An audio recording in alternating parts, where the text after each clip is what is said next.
Jadi di kasus Banten itu Airin ditipu. Pembuktiannya mudah. P-value-nya mendekati 1.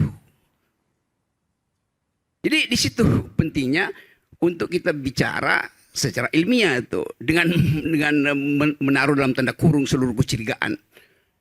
Pasti dikerjain. Kalau nggak percaya tanya ChatGPT. If and all only if. Yes. Mendeklarasikan bahwa pasangan calon nomor 3, Mas Pram Bangdul, telah memenangkan konsultasi Pilgub DKI Jakarta dalam satu putaran dengan perolehan 50,07%. Hasil input data yang kami terima menyatakan bahwa Pilkada serentak 2024 di DKI Jakarta akan berlangsung 2 putaran. Saya mendapatkan laporan betapa masifnya penggunaan pejabat kepala daerah hingga mutasi aparatur kepolisian demi tujuan politik elektoral. Pilgub Jawa Tengah ini Pak, ada pengerahan dari kepolisian aparat gitu. Ini bagaimana tanggapan Bapak? Ya, Disebut Bapak yang membelakangi Pak. Itu dibuktikan saja, jangan hanya tuduhan-tuduhan, karena kan ada dilaporkan saja ke Bawaslu.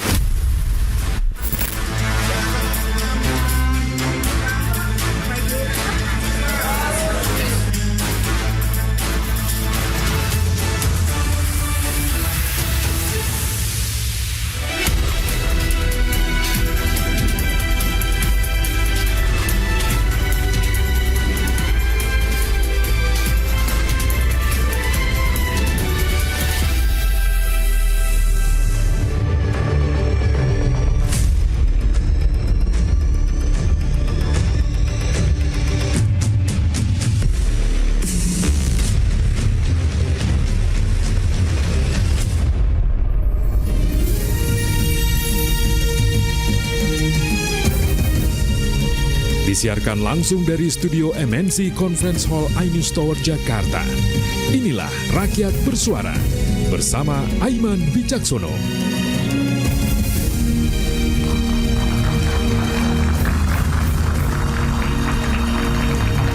Ya. Selamat malam. Ada satu pertanyaan. Pilkada selesai? Belum. Karena Jakarta masih menyisakan tanya, melaju atau stop tanpa ragu. Sementara di daerah ada pula gegap gempita soal tudingan aparat yang bermain mata, intimidasi, hingga jabatan dirotasi. Petugas yang ditengarai menunjuk adanya cawe-cawe mantan penguasa negeri. Pertanyaannya ada 2, benarkah? Kemudian yang kedua soal bukti, mungkinkah? Saya Aiman Wicaksono, mari kita menjawabnya di Rakyat Bersuara.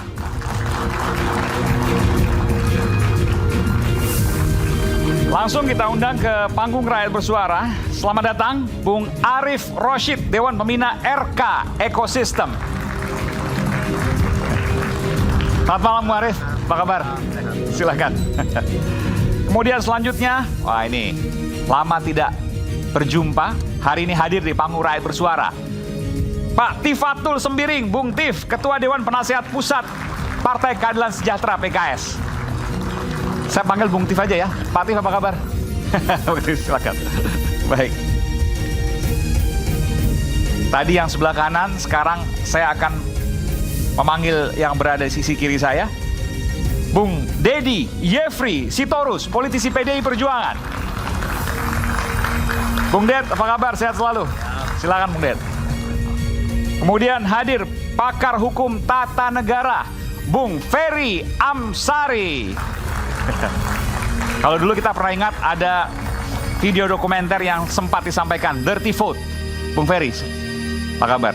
Sehat selalu. Kemudian selanjutnya adalah Ketua Umum Lingkar Nusantara, Bung Hendarsam Marantoko. Bung Hen, wah luar biasa. Silakan Bung Hen. Terima kasih. Dan nanti kita akan panggilkan last but not least, Doroki No party. Ada Rocky Gerung nanti, tapi kita akan panggil nanti karena masih dalam perjalanan, kita akan sambut nanti. Baik, sebelum kita mulai pada malam hari ini, kita simak dulu informasi yang berikut ini.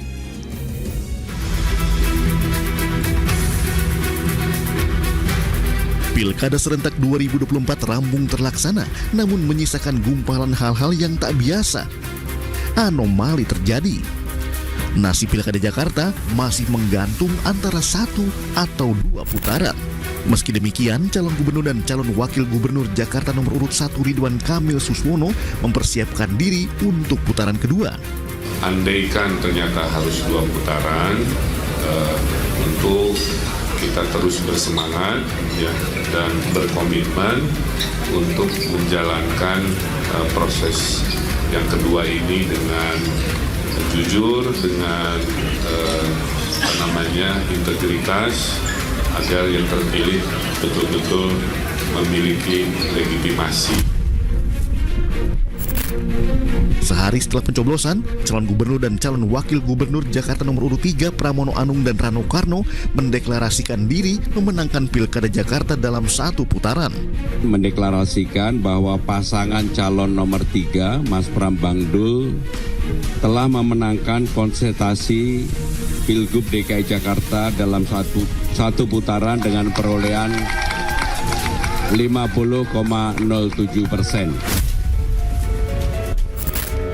Meski hasil hitung cepat mencantumkan nama Pramono Rano yang mengungguli Pilkada Jakarta, namun tim pemenangan RK Suswono tak patah arang. Mereka meyakini Pilkada Jakarta belum tamat dan akan berlanjut pada putaran kedua.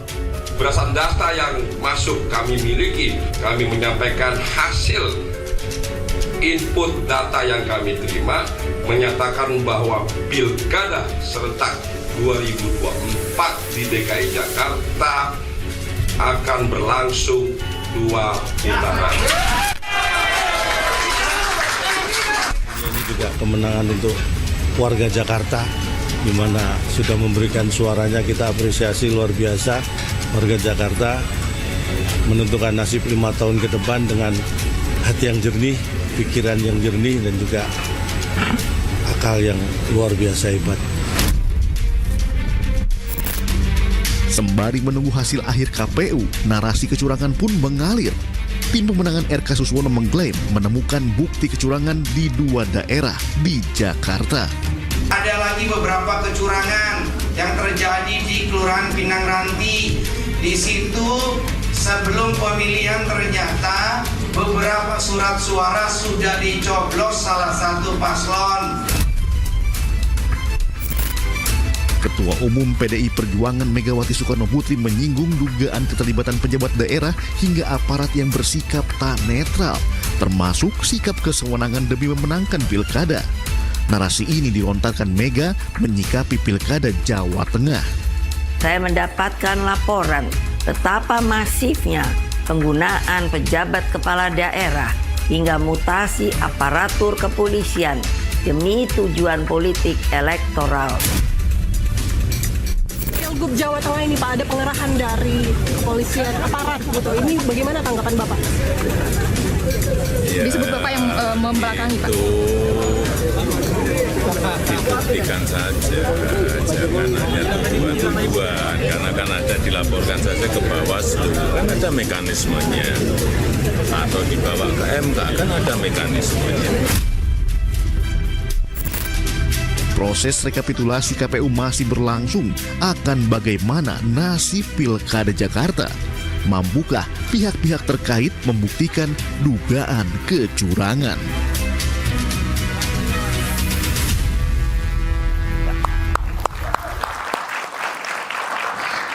Baik, sebelum saya masuk ke daerah demi daerah yang paling sengit ya, ada Jakarta, Jawa Tengah, Sumatera Utara, dan kemudian sempat sebutkan juga Banten dan Jawa Timur. Tapi 3 itu yang kemudian sangat sengit.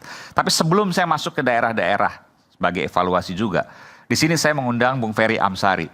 Bung Ferry waktu Pilpres lalu terkenal dengan dirty vote-nya. Saya ingin tanya, apakah hari ini Pilkada juga bisa dibilang dirty vote atau jauh berbeda? Silakan Bung Ferry. Terima kasih Mas Aiman. Saya ingin mulai begini. Lebih dekat lagi boleh? Ya, Ya, silakan. beberapa hari yang lalu kami baru saja merilis hasil penelitian. Penelitian itu kami beri judul Jokowi Prabowo Incorporated. Beberapa hari lalu ini. Beberapa hari yang lalu. Oke. Titik 2, pilkada, kecurangan pilkada rasa pilpres. Dari judul penelitian ini sudah tergambar gambaran umum bahwa kecurangan yang terjadi mirip sekali dengan apa yang dilakukan di pemilihan presiden lalu. Berdasarkan perspektif kami dari data penelitian. Sebentar, saya boleh tanya, siapa saja peneliti itu? Ya, Boleh tahu? Ya, Yayasan Dewi Keadilan Indonesia. Dewi Keadilan, Anda salah satunya. Salah satunya. Yang lain pakar-pakar hukum juga dan lain sebagainya. Ya, teman-teman hukum, politik, begitu ya. Kami Politik maksudnya? Ya, ilmu politik. Oh, ilmu politik, bukan politisi. Ini perlu diklarifikasi dulu nih. Bukan politisi ya? Ya, teman-teman ilmu hukum dan ilmu politik. Ilmu politik, Ya. oke. Kami melaunching di gedung belajarnya Indonesia Corruption Watch beberapa hari yang lalu, saya lupa persisnya. Nah, dari judul itu kami menceritakan berbagai analisa. Misalnya, kecurangan itu sudah dirancang sedari awal sebelum Presiden Joko Widodo lengser ke Prabon tanggal 20 Oktober.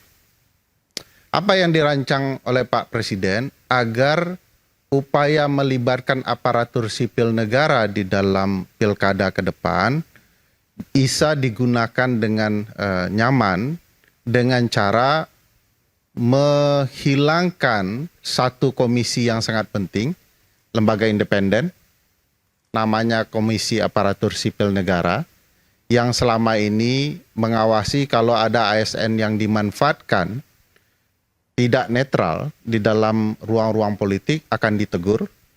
Kalau ASN sudah berjuang untuk netral tapi dipaksa oleh atasannya, dalam hal ini kepala daerah, maka KASN, Komisi Aparatur Sipil Negara itu akan menyelamatkan jabatannya. Ya, mungkin banyak teman-teman politisi sudah tahu fungsi KASN ini, dan itu barusan dibubarkan menjelang Pak Presiden berhenti melalui peraturan Presiden. Nah, sehingga terbuka ruang untuk curang yang sangat besar dengan memanfaatkan ASN selama pilkada kemarin.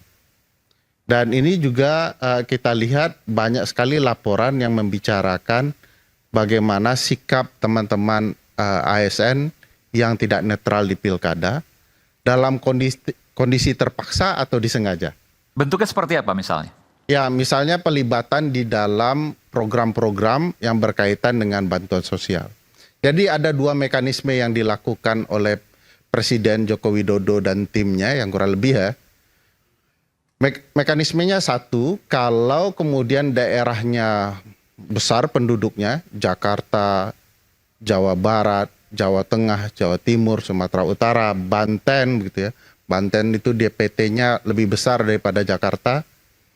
Itu dilakukan upaya pendekatan program dan pelibatan ASN.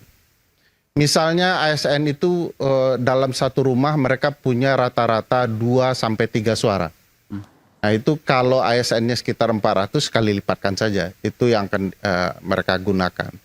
Apalagi ada perintah dari kepala daerah tertentu atau kemudian kepala dinas tertentu. Kalau daerahnya kecil biasanya jumlah penduduknya dan itu malah sangat berpengaruh karena ASN cukup signifikan kalau angkanya itu satu keluarga itu 2-3, dikali 2 kali 3. Nah, itu modelnya. Juga pelibatan mereka di dalam menjalankan program-program seperti bantuan sosial. Jadi pimpinan ASN mempengaruhi bawahannya untuk memilih calon tertentu, begitu? Ya, langsung atau tidak langsung. Ketahuan apa enggak? Kan di bilik suara nggak ada yang bisa tahu, nggak difoto juga misalnya. Ya. Gimana Jadi, cara tahu? Nah, ini cara pembuktiannya harus dibenarkan dulu, Mas Aiman. Pendekatan kepemiluan bukan pendekatan hukum pidana. Bukti itu harus seterang cahaya. Kalau dia pidana pemilu, oke. Tapi kalau kecurangan pemilu tidak harus. Dia kecurangan itu bisa dilihat dari kebijakan yang sudah terindikasi berpihak, tidak fair. Unfair conduct itu sudah bukti bahwa pemilu sudah melanggar azas yang adil, gitu ya. Kemudian ada prinsip penyelenggaraan pemilu bahwa penyelenggara harus tegas, pasti, begitu ya, harus adil, tidak berpihak dan lain-lain. Nah, itu yang kemudian potensial dilanggar dari sikap-sikap seperti Bukan, itu. pertanyaan saya begini, ketika misalnya seorang atasan ASN, PJ, gubernur, PJ, wali kota, PJ, bupati, atau mungkin di bawahnya lagi, misalnya kepala dinas dan sebagainya, kemudian meminta bawahannya untuk memilih pasangan tertentu misalnya. Ya. Bagaimana membuktikan bahwa bawahannya itu telah melaksanakan perintahnya? Makanya gambaran di kepala Mas Aiman salah dalam pembuktian kecurangan. Gimana jadinya? Mas Aiman berfokus kepada angka yang dicurangi. Di bilik suara tidak diketahui. Betul. Tapi yang saya jelaskan kecurangan proses. Di dalam pemilu proses pun harus adil. Misalnya kalau ada kepala daerah buat program yang semestinya itu program negara, di tahun politik tidak boleh. Karena program itu disebut program gentong babi. Ya, pork barrel. Programnya memang harus ada dan memang ada, tetapi dijalankan di tahun politik curang dia. Ya. Jadi pendekatannya tidak bisa diukur berapa nih jumlah suaranya. Ini prosesnya sudah. Atau telah memilih atau tidak, nggak bisa itu. Nggak bisa, itu lain hal. Nah, pendekatan itu yang menurut saya juga dan teman-teman harus juga menjadi dasar kita dalam demokrasi kepemiluan kita. Jangan nanti di Mahkamah Konstitusi dibuktikan kalau memang ini curang, gara-gara bantuan gentong babi ini, apakah beralih suara dari si A menjadi si B? Berapa jumlahnya gitu? Berapa jumlahnya itu salah sekali pembuktiannya. Jadi pembuktian kecurangan dalam pemilu, kalau ada kebijakan yang berpihak dan lain-lain, sudah curang itu. Pengerahan aparat, pengerahan aparatur, itu sudah tidak benar. Nah, kami bahkan menangkap di beberapa daerah, dari data sederhana yang kami temui, memang ada perintah-perintah tertentu kepada aparat tertentu untuk memenangkan pihak-pihak tertentu. Nah, ini tidak hanya HSN ya, berarti ada aparat yang kemudian oleh teman-teman Mas Dedi, teman-teman masyarakat sipil disebut sebagai partai coklat ya, parcok gitu ya. Nah, ini yang kemudian sangat menentukan karena memang ada indikasi misalnya Banten ya yang sedang heboh ya, yang karena angkanya aktif adalah fenomena keajaiban ke-7 dunia. Sudah jadi ke-8 ya karena di Banten. Di Banten. Kenapa? Kenapa? Karena nalar ilmiah itu dilanggar semua.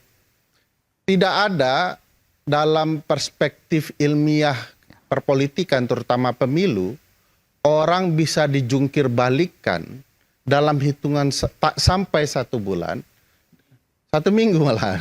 Ini lebih spesifik. Kalau kita karena survei LSI waktu itu tanggal 21 November itu Airin ada di 77%. Artinya kan 6 hari sebelum coblosan. Andreas Soni berapa waktu itu? Ya kalau Airin sudah 77% kan sisanya aja kan begitu. Belum ada yang belum memutuskan. Dari yang memilih. Oh, oke. Saya jelaskan yang poin itu ya. Juli Agustus pasangan Airin ya mendapatkan elektabilitas sebesar 77, sekian persen. Andra Soni hanya 10%. September Oktober jadi 73% sekian-sekian untuk Airin dan Andra Soni hanya 12%. Menjelang tanggal hari H 27 November, angka itu tidak terlalu berubah signifikan. Pertanyaan besarnya, apa yang menyebabkan terjadi jungkir balik perolehan suara? Ada 2 kemungkinan dalam perspektif saya dan tim. 1, pasangan calon mengeluarkan pernyataan atau tindakan atau perbuatan tertentu yang tidak disukai publik pemilih. Saya tidak melihat itu ada. Atau pasangan lawan mengeluarkan kebijakan yang luar biasa disukai. Saya juga tidak melihat itu ada. Kedua, ada keterlibatan kecurangan yang melibatkan aparatur dalam jumlah yang luar biasa. Catatan saya dengan teman-teman untuk kasus Banten adalah ini sederhana penjelasan dimulai. Nanti rahasia-rahasianya nanti kita akan launching juga. Oh, ini belum di launching nih ya? Yang bagian Banten ini yang ini pertama kali rakyat bersuara nih. Karena hari H ya. Oke. Karena hari H. Bawaslu Provinsi Banten mengeluarkan indeks kerawanan pilkada mereka sendiri. Oh, itu luar biasa catatannya, TPS mana yang bermasalah, TPS mana yang perlu diperhatikan karena ada teman-teman disabilitas, ada potensi bentrok antara pendukung dan segala macam. Jumlahnya itu mungkin sekitar 12.000 lebih TPS ya. Tapi Polda Banten mengeluarkan indeks kerawanan pilkadanya sendiri. Padahal dalam perspektif kepemiluan kita ketahui bahwa penyelenggara lah yang menentukan itu, nanti polisi lah yang mengamankan. Tapi ini polisi mengeluarkan sendiri. Apa artinya Anda membaca ini? Dugaan kami, ini dugaan. Ya. Dugaan kami, ini titik-titiknya sudah ditentukan untuk dikerahkan aparat agar aparat bisa terlibat dalam kecurangan. Ada 138 TPS yang diduga rawan dan sangat rawan oleh Polda Banten. Yang harusnya itu bukan tugas mereka. Mereka hanya menjalankan apa kata Bawaslu yang rawan dan tidak rawan, maka mereka di sana mengamankan. Dan itu berbeda dengan apa yang disampaikan oleh penyelenggara pemilu, KPU? Ya beda sama sekali. Titiknya beda? Titiknya beda. Nah, berapa banyak jumlah aparat yang dikerahkan selama proses hari H, mendekati hari H? Hampir sekitar 22.000 aparat. Yang terdiri dari 4.000 kepolisian, 1.500 TNI, 21.000 Linmas, 120 Brimob. Data detailnya nanti kami bicarakan. Saya coba ingat-ingat saja data penelusuran ini. Ini baru di Banten. Anda melihat juga di tempat lain berdasarkan penelitian. Ini penelitian ya? Iya, penelitian. Di mana lagi daerah? Yang sudah di launching. Jakarta misalnya. Jakarta, oke. Jakarta. Tidak banyak diketahui orang, menjelang hari H, Gubernur Jakarta, PJ Gubernur, mengubah komposisi camat. Ada 12 kecamatan. Berapa DPT, daftar pemilih tetap yang akan mereka kelola? 1.500.000-an lebih. Bolehkah pejabat diubah menjelang pilkada? Beliau-beliau ini sudah pengalaman, bukan politisi kemarin sore. Menurut ketentuan undang-undang, 6 bulan sebelum hari H, 6 bulan sesudah hari H, tidak diperkenankan mengubah komposisi para pejabat, termasuk camat. Jakarta, terus mana lagi? Jakarta, ya Jawa Tengah lah ya itu. Misalnya apa?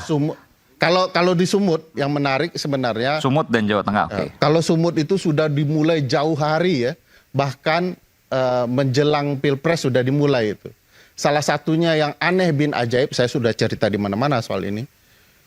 Hilangnya bantuan sosial di rumah wali kota Medan ketika itu. Hilang Pak Datuk. Jumlahnya itu sekitar 100-an. Pak Datuk Tif dari Sumatera Utara ini? Ya. Pak Datuk Tifatul Sembiring itu 2 apanya. Maksudnya hilang bantuan sosial di rumah wali kota? Ya. Hilang tanpa diketahui sebelumnya pelaku. Tiba-tiba teman-teman ribut bagaimana mungkin ya jumlah paket yang cukup besar itu hilang di rumah wali kota Medan. Yang rumah dinas ini. Oke. Wali kota Medan sekarang kan mencalonkan. Oh enggak dong, kan sekarang. PJ. Ya. Wali kota Medan yang dulu tempat bansosnya hilang, sekarang dinyatakan menang dalam penghitungan sementara. Alias Mas Bobi Nasution lah, mudahnya begitu. Ya. Supaya terus kaitan bansos tadi boleh diulang? Jadi bansos harus Bang Aiman pahami, bansos adalah bagian dari politik gentong babi menjelang pemilu, pilkada. Kalau dia hilang, lenyap jumlah ratusan secara ajaib, yang kemudian ditemukan pelakunya adalah pembantu rumah tangga di rumah dinas itu.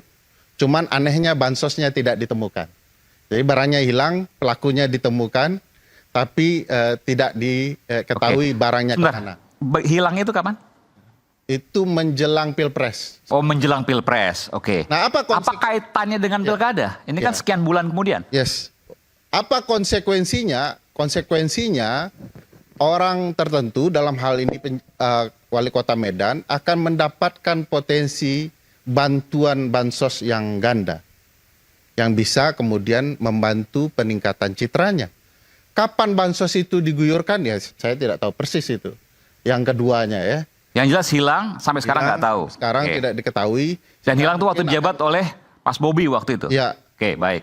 Nah ini kan sebenarnya sudah dilihat bahwa proses gentong babi tidak hanya dilakukan untuk menguntungkan pasangan calon di pemilihan presiden, tetapi juga untuk memastikan citra dari pasangan tertentu juga akan berdampak di pilkada beberapa bulan berikutnya.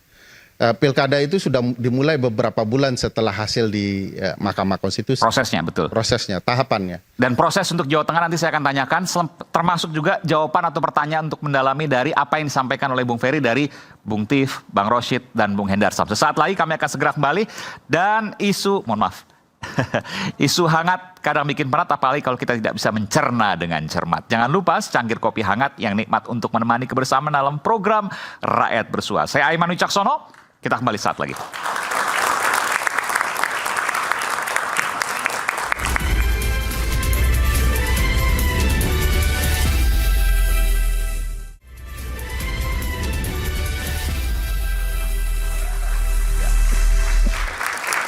kembali di Rakyat Bersuara. Tadi masih susah Jawa Tengah, tapi supaya saya nggak lupa, saya tanyakan dulu soal Jawa Tengah. Nanti langsung saya lempar ke sebelah sini. Ada Bung Tif, ada Bang Rosyid, dan ada Bang Hendarsam. Silakan.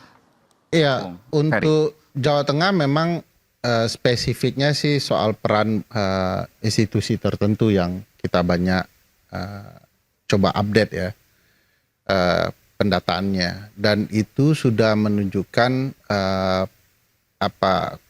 azas dan prinsip penyelenggaraan terlanggar. Beratnya begini, Mas Aiman, bagaimana membuktikan keterlibatan aparat secara perspektif Mahkamah Konstitusi yang ingin melihat pelibatan itu ada perintah langsung begitu ya, ada surat tugas langsung, ada kemudian tindakan curang langsung, intervensi langsung, pressure langsung kepada pihak-pihak tertentu. Itu hampir bisa dipastikan tidak mungkin untuk dibuktikan. Pembuktian yang paling tepat dalam hal ini adalah pembuktian kebijakan dan tindakan administrasi. Dan itu harus menjadi titik fokus Mahkamah Konstitusi. Mahkamah menurut saya sudah punya masalah di dalam penentuan kasus apa yang harus ditindaklanjuti. Nggak, ini Anda belum clear ya, soal Jawa Tengah maksudnya bukan? Nanti akan ke sana. Oke, baik. Karena saya perlu menjelaskan ini gara-gara Jawa Tengah itu pasti tidak akan mudah untuk membuktikannya. Pasti tidak akan mudah membuktikannya. Pasti tidak akan mudah. Nah, di Mahkamah Konstitusi kan ada pembatasan, ada ambang batas perkara. Jadi makin tinggi populasi, makin kecil jarak yang harus dijadikan kasus. Jakarta itu sekitar 1% ya. Kalau tidak sampai jarak selisih suara 1%, dia tidak bisa masuk ke Mahkamah Konstitusi. Oleh karena itu, strateginya adalah memastikan putaran kedua. Karena memang Jakarta wajib 50% lebih. Ya. Sementara daerah-daerah lain cukup suara terbanyak dan jarak itu menjadi sangat penentu untuk menentukan naik ke Mahkamah Konstitusi. Itu sebabnya ada daerah-daerah yang kemudian terjadi bedol desa aparat yang terlibat di dalam kecurangan, termasuk menurut kami salah satunya ada di Jawa Tengah. Di mana pergerakan-pergerakan signifikan terjadi yang melibatkan oknum-oknum tertentu untuk kemudian digunakan dalam penentuan hasil. Maksudnya bedol desa aparat, mereka ngapain? Mereka turut, ada daerah tertentu termasuk Jawa Tengah bisa diperiksa, ada pemanggilan-pemanggilan pejabat tertentu, terutama kepala desa, ya, untuk diinterogasi kasus mereka dalam penggunaan dana desa. Ini kan mirip seperti yang disebut-sebut waktu Pilpres. Iya, tetapi tidak ada pemanggilan yang kemudian seterbuka ini ya di Pilkada. Kemarin itu memang ada beberapa pemanggilan tetapi jumlahnya tidak masif di satu tempat. Kalau ini memang di Jawa Tengah itu banyak sekali yang dipanggil, yang kemudian Ada berapa datanya Anda punya? nanti Puluhan, ratusan? launching ya, karena itu akan bicara soal signifikansinya dengan jumlah suara DPT ya. Nah, tapi kami tidak ingin menjelaskan kepada publik kecurangan itu berbasis selisih suara, tetapi bagaimana proses itu dilakukan curang secara terstruktur, sistematis, dan masif. Khusus masifnya tidak bicara soal penghitungan real, tapi potensi suara yang dirusak karena keterlibatan berbagai pihak. Jadi sementara ini pertemuan Anda ya, di satu daerah itu berbeda dengan daerah yang lain, caranya. Kalau versi Anda bicara soal kecurangan, begitu ya? Ini saya ingin bicara terbuka juga, supaya publik tahu ya. Betul, tapi betul, pertanyaan saya betul ya? Betul. Spesifik gitu ya? Ya. Setiap Saya daerah bicara, punya caranya spesifik masing-masing. Ini versi Anda, oke. Ya, saya ingin bicara terbuka kenapa teman-teman pegiat kepemiluan tidak terlalu berani jor-joran satu, dan kemudian datanya harus dicari sangat sulit. Ini jadi evaluasi kita bersama. Beberapa teman-teman pemilu yang kemudian punya kerjasama dengan lembaga-lembaga tertentu untuk mensupport demokrasi, dananya itu dihentikan oleh pihak-pihak tertentu. Dalam konteks ini adalah aparat intelijen. Jadi teman-teman pemilu sudah dimatikan jauh hari sebelum pilkada, bahkan mendekati pilpres, agar kemudian mereka kesulitan memantau dan mendetailkan bukti-bukti yang mereka temukan. Emang dananya dari siapa sih mereka? Ya, teman-teman itu bekerja sama, baik donor dalam negeri maupun donor... Kalau donor luar negeri kan nggak bisa dipengaruhi. Oh, sangat bisa dipengaruhi. Sangat bisa? Sangat bisa dipengaruhi. Yang bekerja... Kalau donor luar negeri itu kan sudah on treasury, bukan off treasury lagi. Meskipun uangnya ada di apa namanya lembaga donor, tapi dia tercatat di APBN. Pak. Dan orang-orangnya di sini juga perwakilan misalnya gitu? Tidak, kan mengeluarkannya harus seizin Kementerian Keuangan, Bappenas dan sebagainya. Dan itu bisa diintervensi. Ya, dan Anda temukan itu? Ya, salah satu lembaga yang merupakan penggiat kepemiluan terkenal, ternama, saya tidak sebut namanya. Mereka sudah tekan kontrak untuk melakukan pendidikan politik sedari awal, termasuk juga proses pemantauan. Dan itu lembaga yang datang langsung kepada lembaga donor untuk menghentikan bantuan dana ini adalah intelijen negara ini. Intelijen negara ini? Negara ini. Lembaga saya sendiri, gara-gara film ini, karena juga dicurigai, sudah ada lembaga donor yang berjanji mensupport ya, publik, bahwa untuk pilkada ke depan kita harus awasi bersama. Mereka butuh negara yang terbuka, demokratis, supaya mereka pasti untuk menanam uangnya di dalam ruang-ruang ekonomi. Ternyata 2 jam sebelum bertemu itu dilarang. Siapa yang melarang? Intelijen. Oke, saya panggilkan dulu Bung Rocky Gerung. Apa kabar Bung Rocky? Lama tidak berjumpa.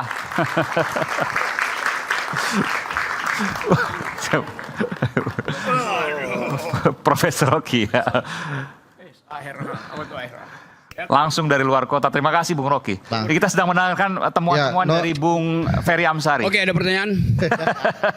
No Rocky, no party, tapi kecurangan tetap langsung. Ya.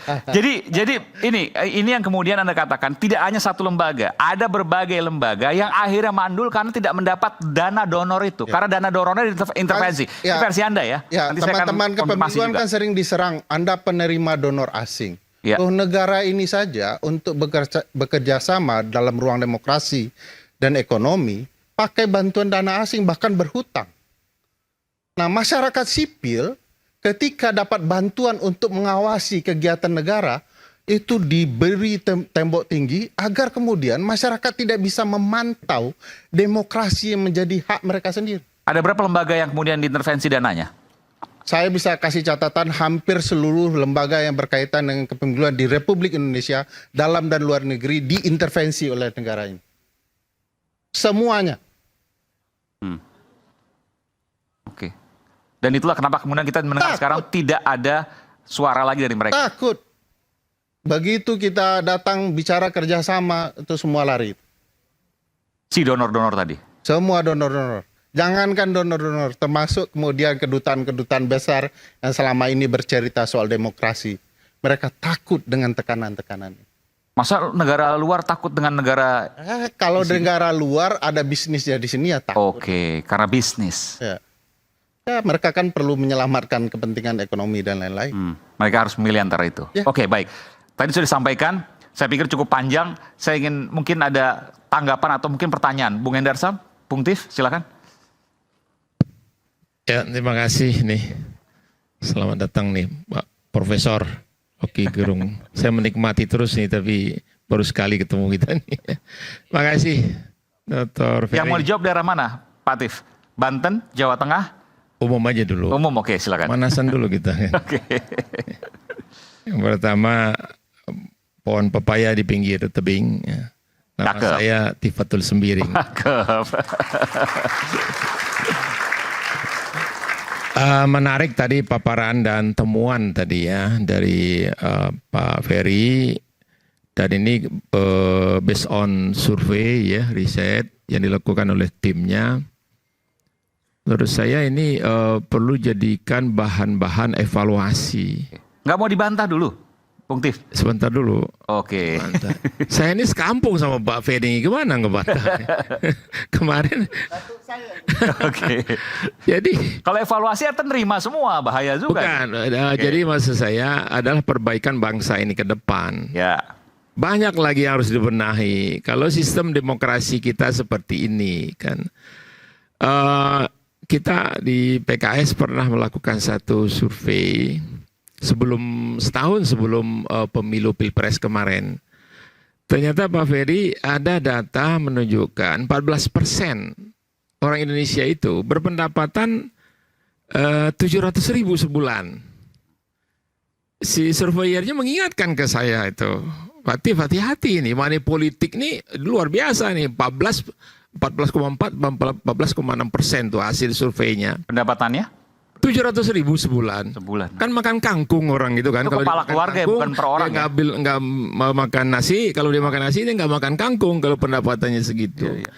Jadi ini sangat rawan. Apa yang disampaikan oleh Pak Ferry tadi, apalagi melibatkan secara sistemik gitu ya. Sistemik udah. Karena dia bekelindan itu aparat, termasuk ASN dan sebagainya. Ini untuk ke depan ini tentu long term kita berpikir ya. Ini harus diperbaiki. Menurut saya teman-teman ini harus ditindaklanjuti. Tapi saya tanya dulu ke Bung Tif. Ya. Anda percaya dengan apa yang disampaikan oleh Bung Ferry? Saya kalau penelitiannya ilmiah saya percaya. Saya percaya kepada... Anda mengamini semuanya, semua daerah tadi? Itu kan belum detail tadi ya Pak Ferry ya. Insya Allah nanti kalau kita dapat ya. Ini pelajaran bagi kita semua kok, bagi bangsa ini sebetulnya. Bagaimana memperbaiki, banyak lagi hal-hal. Kalau kita bongkar itu konstitusi kita banyak harus dirubah di amandemen. Cuman kan begitu kita ngomong amandemen, orang ini sensitif.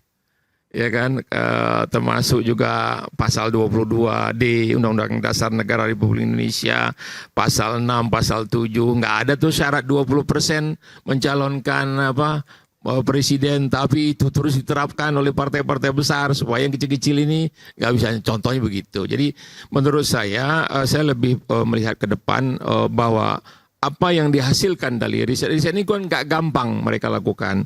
Penelitian ilmiah, saya berapa kali ngomong sama Pak Ferry bahwa orang kampus itu masih pure scientist. Jadi dia jangan dipengaruhi oleh gonjang-ganjing semua yang terkait dengan kepentingan politik ini. Kurang lebih begitu, Pak. Jadi kalau seandainya tadi bicara Jakarta, Banten, Anda setuju juga dong kan Jakarta, Banten, ini kemudian Anda dikritik oleh Bung Ferry. Ya, diungkap saja datanya, saya setuju itu. Baik. Kenapa jungkir Bali itu, ya bagus jungkir bisa Bali ya, ada yang jungkir nggak Bali-Bali itu.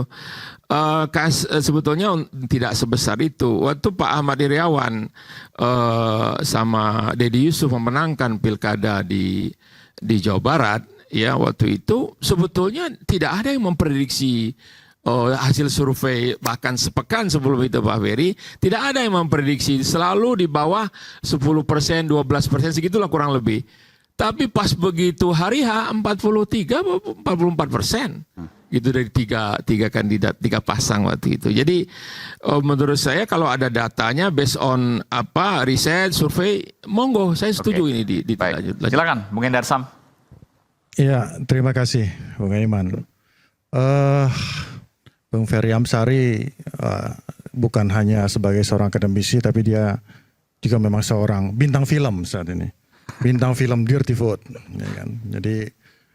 Jadi saya pengen menanggapinya beberapa hal. Tadi kan secara struktur dan sistematis Bung Ferry sudah menyampaikan terkait masalah masukan-masukannya ini ke depan. Saya senada dengan apa yang disampaikan oleh Bang Tiff tadi, bahwa kalau ini memang merupakan PR kita bersama untuk ke depan menjadi masukan, dan ini bisa diejawantakan dalam regulasi ke depannya, ini ya kita tinggal ikut saja dengan itu, ya.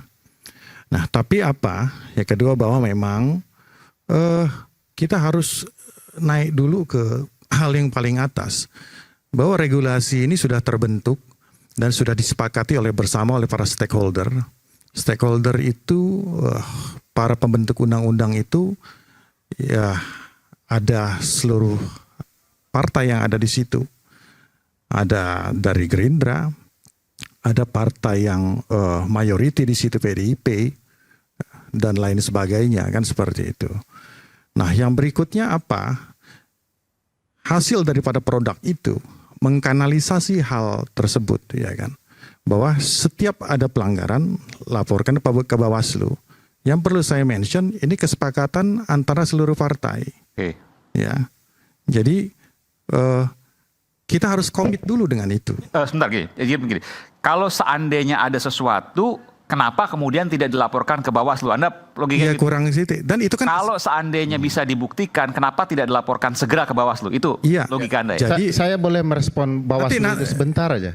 Boleh nggak saya lanjutkan dulu nanti? Tapi untuk Bawaslu itu boleh nggak? Sebentar, nanti saya berikan. Nanti ya biar kita diskusinya juga jadi enak ya. Nah, artinya itu kesepakatan bersama kita untuk itu.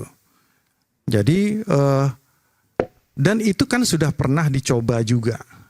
Tadi sudah di headlinesnya sudah pilkada rasa pilpres. Nah, formulasi apa yang disampaikan oleh Bung Ferry tadi itu sudah disampaikan juga ya, argumentasinya di dalam pilpres kemarin oleh Ganjar ya dan oleh Pak Anies, dan ditolak. Tidak beralasan secara hukum seperti itu. Jadi ya suka tidak suka memang seperti itu. Kesepakatan kita bersama seperti itu. Ya. Balik lagi, masukan-masukan itu akan kita sama-sama tabung. Ini korbannya bukan cuman dari pihak sana saja. Semua ikut menjadi korban terkait dengan hal tersebut. Ya. Jadi artinya apakah yang dikatakan oleh Bung Ferry itu hanya menyorot kepada satu sisi saja? Ya kan, hanya menyorot kepada satu pihak saja, ya kan, dugaan kecurangan oleh Kim Plus umpama seperti itu, ya kan. Apakah ada kecurangan lain di sisi yang lain? Apakah itu juga dibahas dan diteliti juga oleh Bung Ferry? Kan itu yang harus fair ya. Jangan hanya yang merugikan calonnya. Itu saya bisa Gerindra lah saja dan Bung Tiff gitu ya. Dan jadi, Bung Arief Rosyid. Jadi saya netral aja, nggak ada ya. Dilihat nggak ada kecurangan yang lain nggak? Iya, makanya kan. Kalau dalam hal ini misalnya Bung Arief mengatakan di Jakarta gitu kan. Saya ambil contoh ini. Kalau aspek hukum sudah rigid seperti itu, ya. Kita ambil aspek sosial dan psikologis masanya dulu. Contoh seperti di Banten. Ya. Di Banten itu ya, kalau kita lihat secara psikologisnya bahwa dinasti yang berkuasa di sana sudah 20 tahun lebih. Ya. Masyarakat di sana dari artinya 20 tahun yang lalu ini berkembang.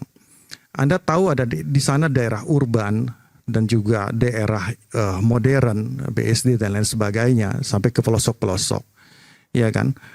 Yang mereka lihat itu stigma yang ada pada sosok yang ditampilkan pada saat itu. Ketika orang melihat seorang Airin, yang dilihat bukan cuman Airinnya, tapi yang dilihat adalah suaminya itu Bagus Wawan. Yang dilihat kakak iparnya Atut, yang kedua-duanya notabene adalah mantan terpidana korupsi. Itu yang pertama. Ironisnya lagi, ya kan, kalau kita merujuk kepada ke belakang, ya, kalau Anda ingat 73 ya mobil mewah yang disita oleh KPK oleh suaminya Bu Airin pada saat itu. Itu bagus, Heri Wardana ya. Ada Lamborghini, itu mobilnya ceper, ya, ada Ferrari dan lain sebagainya. Ini terdistraksi ke dalam pikiran masyarakat di sana. Ironisnya, mobil-mobil yang secara inkrah dan putusan itu sudah dianggap sebagai hasil korupsi, dikendarai oleh mereka, kroni-kroninya mereka, tapi mobil itu nggak bisa jalan di Banten. Karena apa? Jalan Banten rusak. Tapi sebentar, tadi menarik. Kalau seandainya surveinya tiba-tiba berubah, yang tadinya Airin tinggi 77%, kan jomplang sekali, tiba-tiba kemudian berbalik pada saat pilkada, bagaimana penjelasannya? Banyak sekali teori yang mengatakan hal tersebut. Banyak sekali contoh kasus ya di beberapa daerah, kepala-kepala daerah yang... Teorinya apa, Mas? Coba, tadi banyak sekali teori kan. Kasih satu aja teorinya. Ahmad Ali di Sulteng. Ahmad Ali Sulteng. Jelaskan nama publik. Ya, bisa kita jelaskan bahwa di sana dia leading, kemudian dia kalah. Nanti itu bukan ini teori, bukan sekedar itu empirik, leading, Mas. tapi membalikkan suara 77%. Ya, Anda boleh ubah 32 menjadi. Anda boleh ya berlindung di balik frasa-frasa akademik seperti itu. Lah, saya ini nggak, tunggu. Kenapa saya dianggap berlindung dari frasa akademik? Boleh nggak saya jelaskan teori tadi, Mas? Jangan ganggu saya dulu. Teori apa? Saya jelaskan Ilmuannya dulu. siapa? Mas, saya tidak menjelaskan ada satu teori. Penting, nama dikarang oleh Mariam Escott, ya, dikeluarkan oleh. Sekarang boleh nggak saya jelaskan? Ya, saya jelaskan supaya Anda tidak menuduh ya. Enggak, saya enggak menuduh. Saya hanya menjelaskan mengkomparasi fakta. Survei di sana tidak sekedar ruang politik, ada nalar ilmiah di dalamnya. Yes. Pemahaman matematika, statistika, logika yang benar. Apa yang terjadi di Banten tidak logis secara keilmuan dan praktik kecurangannya juga sudah dijelaskan. Ada 32% suara beralih. Tidak sampai dalam hitungan 1 bulan, itu betul-betul impossible. Kecuali 1 minggu. Menurut Anda impossible. Boleh nggak sih saya jelasin dulu? Ya boleh, tapi boleh nggak saya jelasin dulu fakta-fakta? Anda boleh berlindung di balik teori, saya berlindung di balik fakta. Semua.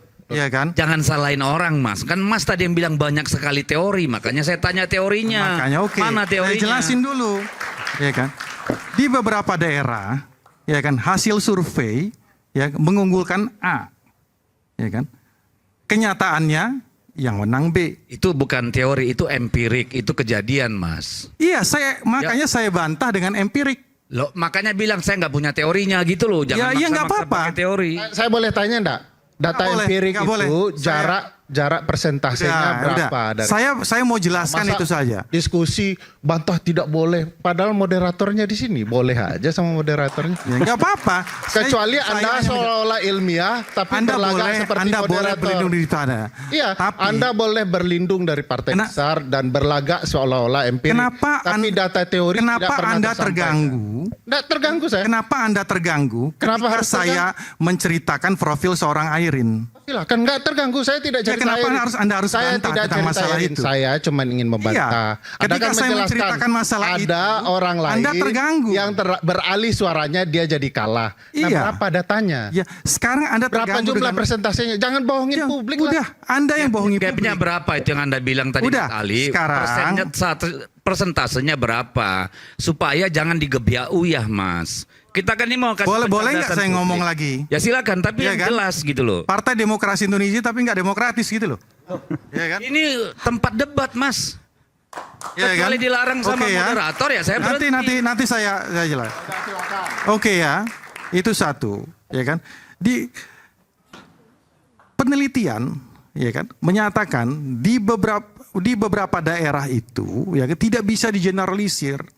Tiap daerah itu mempunyai karakteristiknya masing-masing. Ada ketokohan di situ. Ambil contoh di Jateng lah. Kita ambil contoh, ya kan? Kalau yang menang itu adalah siapa? Calon PDIP, Andika ya? Perkasa dan ini, itu malah kita harus agak heran sebenarnya. Karena apa? Di situ ada 2 faktor yang besar, ya kan? Bukan hanya Ahmad Lutfi, Ya, Lutfi itu memang sudah populis di sana, ya kan? Nah, jangan dulu diangkat mic-nya. Saya ngomong dulu gitu loh, ya kan? Ya, saya terganggu dengan itu, ya kan? Iya gitu loh. Jangan dulu diangkat mic-nya. Saya ngomong dulu. Nah, ya kan? Belum lagi faktor tersiasit. Kita harus akui itu bersama, gitu loh. Ya, jadi, ya kan? Saya tidak mengatakan bahwa ini masalah menang-menangan. Mungkin apabila ya proses pilkada ini dilaksanakan 2-3 bulan ke depan, mungkin Andika bisa menyusul. Tapi dia tidak populis di sana. Kita harus jujur dengan itu.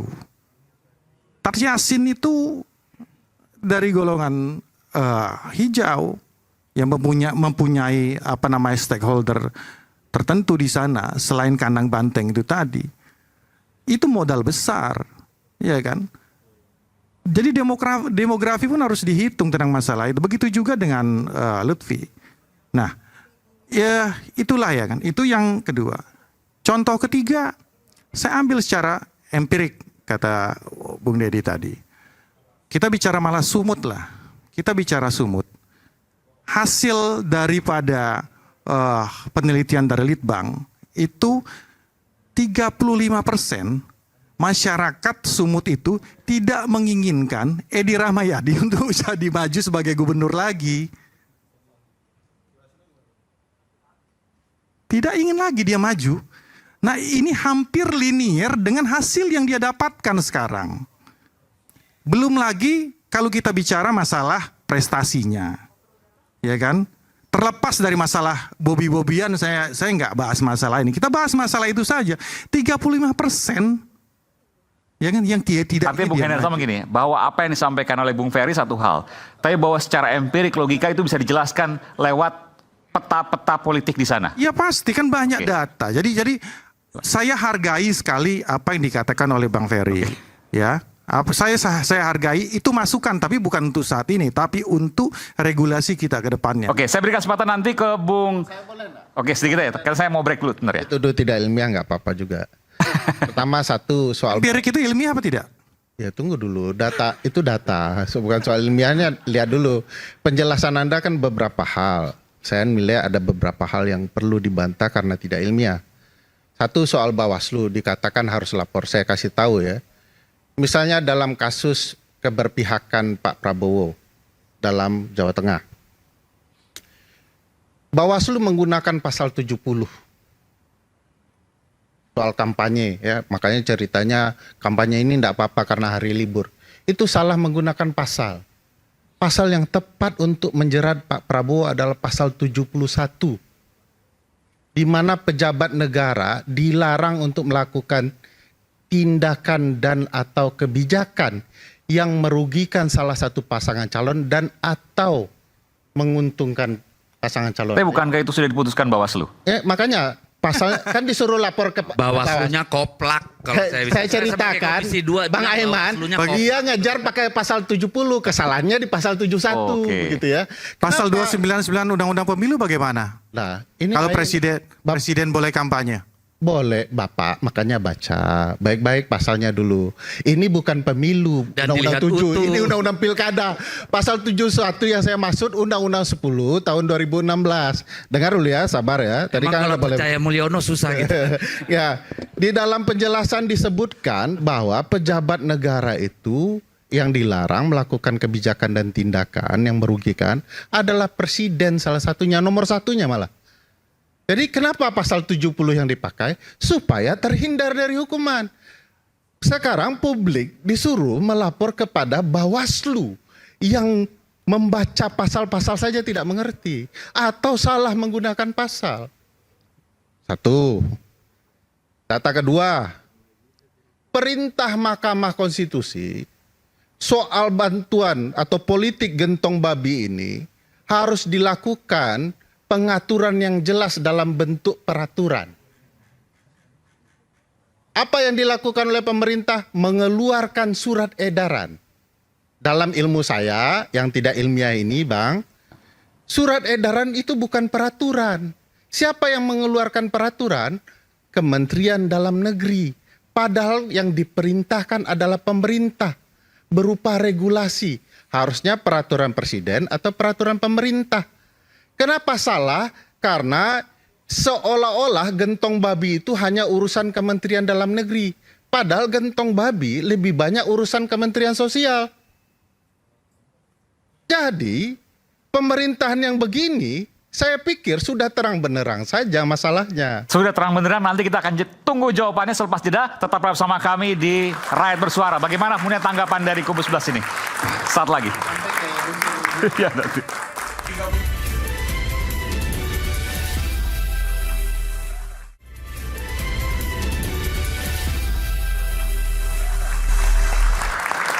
Makasih masih bersama kami di Rakyat Bersuara. Saya berikan kesempatan ke Bung Deddy Sitorus. Silakan Bung Deddy. Silakan apa nih? Ada yang mau disampaikan, ada yang mau disanggah? Silakan. Enggak gini, kan pertama soal Airin. Soal Airin itu saya sepakat kalau disebut itu keajaiban dunia yang ke-8. Kenapa? Kalau tadi ditarik-tarik soal dinasti lah, soal kelakuan ini itu, saya kira survei membuktikan. Dan tidak hanya satu lembaga survei. Konsisten di atas 70%. Bahkan seminggu sebelum pencoblosan tanggal 21 November, LSI dan satu lembaga survei lain itu merilis hasil 77%, ya.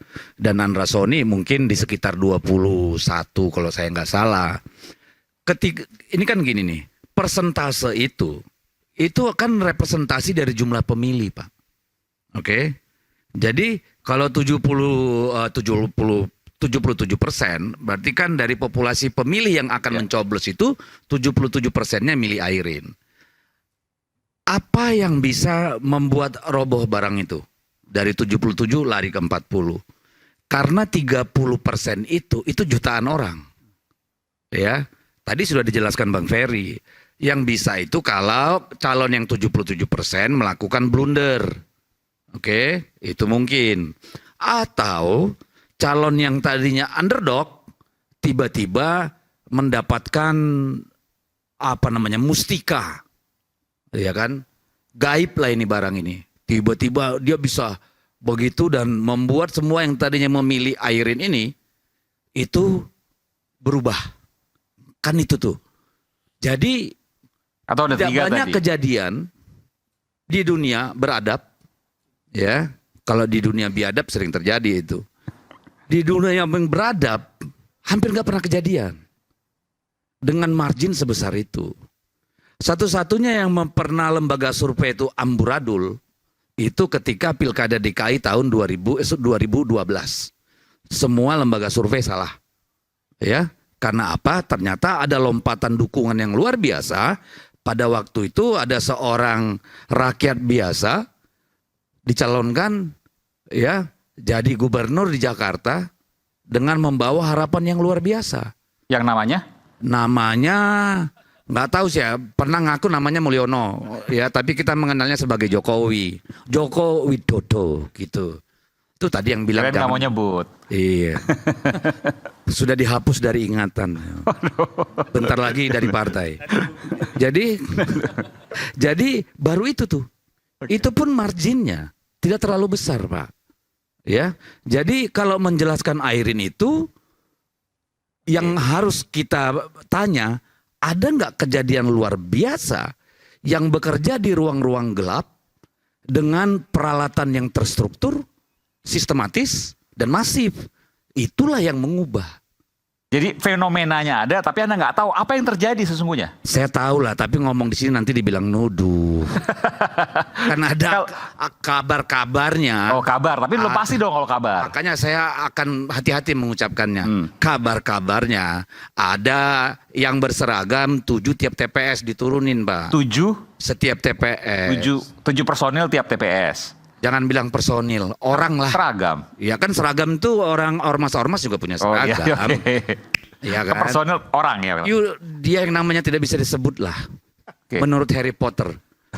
Jadi itu satu. Yang kedua, soal Jawa Tengah tadi. Ya. Apakah yang namanya Lutfi sudah besar. Enggak tuh. Surveinya dempet-dempetan. Karena apa? Kalau mau ditarik-tarik, masyarakat nggak terlalu suka polisi di sana. Salah satu alasan terbesar nggak milih. Dari mana surveinya? Nah, mau dibukain semua Google aja lah. Ya. Tapi saya baru dengar itu kan. Iya. Kalau nggak suka kan artinya jomplang banget. Ini kan nggak jomplang, mirip-mirip. Iya, makanya dia sampai minta tolong presiden dan mantan presiden. Kalau dia merasa nyaman dan udah besar, Taci Yasin udah besar, emang masih perlu nyeret-nyeret Pak Prabowo? Emang masih perlu ngelapor-lapor Pak Jokowi? Kan enggak. Jadi survei terakhir itu ada yang menyebut 4138, ada 3838. Dan kita tahu di Jawa Tengah itulah salah satu tempat, ini sudah setahun dikerjakan, begitu habis Pilpres jalan terus nih. PJ ampun-ampunan Pak bekerja. Pernah waktu Pilpres itu 127 kepala desa dipanggil oleh Dilkrimsus Polda. Dan kemarin sebelum coblosan ada ratusan itu kepala desa digerebek sama Panwaslu. Jadi ini sama fenomenanya sama Banten. Ada kekuatan maha kuasa bekerja di ruang terang secara gelap-gelapan mempengaruhi hasil pemilu. Tadi saya buka satu situs berita, saya lupa apakah ketua KPU apa Bawaslu bilang terjadi pelanggaran money politik dan bansos hampir merata di semua daerah di Jawa Tengah. Nanti silakan cek. Oke. Nah, tentu kan orang sering nanya, karena kalah. Ini nggak mau terima kekalahan. Ini bukan soal kalah menang. Sama sekali bukan soal kalah menang. Karena sudah diputuskan oleh konstitusi kita, undang-undang kita, pemilu itu harus dilakukan secara fair, secara jujur, secara adil. Kalau ada yang bukan kontestan dalam pertandingan itu, ikut-ikutan, cawe-cawe, menggunakan perangkat kekuasaan negara, baik anggaran maupun personilnya, itu sudah pelanggaran undang-undang. Artinya kontestasi itu udah nggak fair. Ibarat bertinju nih, di ring tinju dua. Yang satu, yang satu mungkin mereka 5 orang mukulin 1 orang nih. Tadi kan, seperti jadi yang disampaikan oleh Bung tadi kan udah panjang, lu motong gua dari tadi gua nungguin. Bukan, saya mau tanya soal ini. Kalau memang ada seperti tadi yang seperti disampaikan oleh Bung Hendarsam, ini saya nggak kasih kesempatan ke Bung Hendarsam, tapi saya mengulangi aja. Kalau seandainya ada seperti itu, kan dilaporkan ke Bawaslu. Pak Jokowi juga sempat ngomong seperti itu. Jawabannya apa? Jawaban anak kecil itu. Kenapa? Semua tahu Bawaslu-nya nggak bisa ngapa-ngapain. Bawaslu nggak bisa ngapa-ngapain. Undang-undangnya tidak memberi kewenangan apapun pada Bawaslu yang cukup untuk mencegah atau memproses. Saya pengalaman, Pak. APK saya semua ditumbangin, termasuk di depan kantor Bawaslu tuh, di dapil saya. Saya lapor. Waktu pileg kemarin. Bilang, ya, waktu pileg. Punya buktinya nggak? Lah. Ini mana Jawa Tengah dulu, Bang? Di Kalimantan Utara. Oh iya, Kaltara, sorry betul. Bawaslunya bilang, ada buktinya nggak? Lo kita nggak lapor. Dan ada puluhan bahkan mungkin ratusan nih selama pilkada laporan kita. Nggak dijawab tuh sama Bawaslu. Nggak diproses. Dilaporin tapi tidak diproses. Tidak diproses. Alasannya karena? Ya nggak tahu. Buktinya dikasih. Capek aja lo sampai berubah nanya mereka udah ada belum progresnya? Belum. Bukti-bukti sudah dikasih. Sudah dilaporkan kan harusnya kan kewenangan mereka dong. Ya. Jangan suruh rakyat membuktikan. Kalau membuktikan misalnya nih oknum polisi nggak main, udah PJ nggak main, ayo ya sini pakai detektor kebohongan. Sini kita sama-sama saksikan. Gitu aja, jangan rakyat suruh buktikan. Ini kan kayak, mohon maaf, ini kan kayak kentut. Baunya terasa nggak bisa dilihat, Pak. Mohon maaf aja. Jadi kalau mau, ayo. Kalau kita percaya pada metode saintifik dengan uji psikologi atau melalui detektor kebohongan, berani nggak mereka? Oke. Gitu aja, jangan sampai sumpah pocong, Pak. Pasti nggak ada yang datang tuh. Oke, nanti saya berikan kesempatan ke Bung Hendarsam dan juga Bung Rocky. Selepas jeda kami akan segera kembali. Iya. Mau ngomong lah.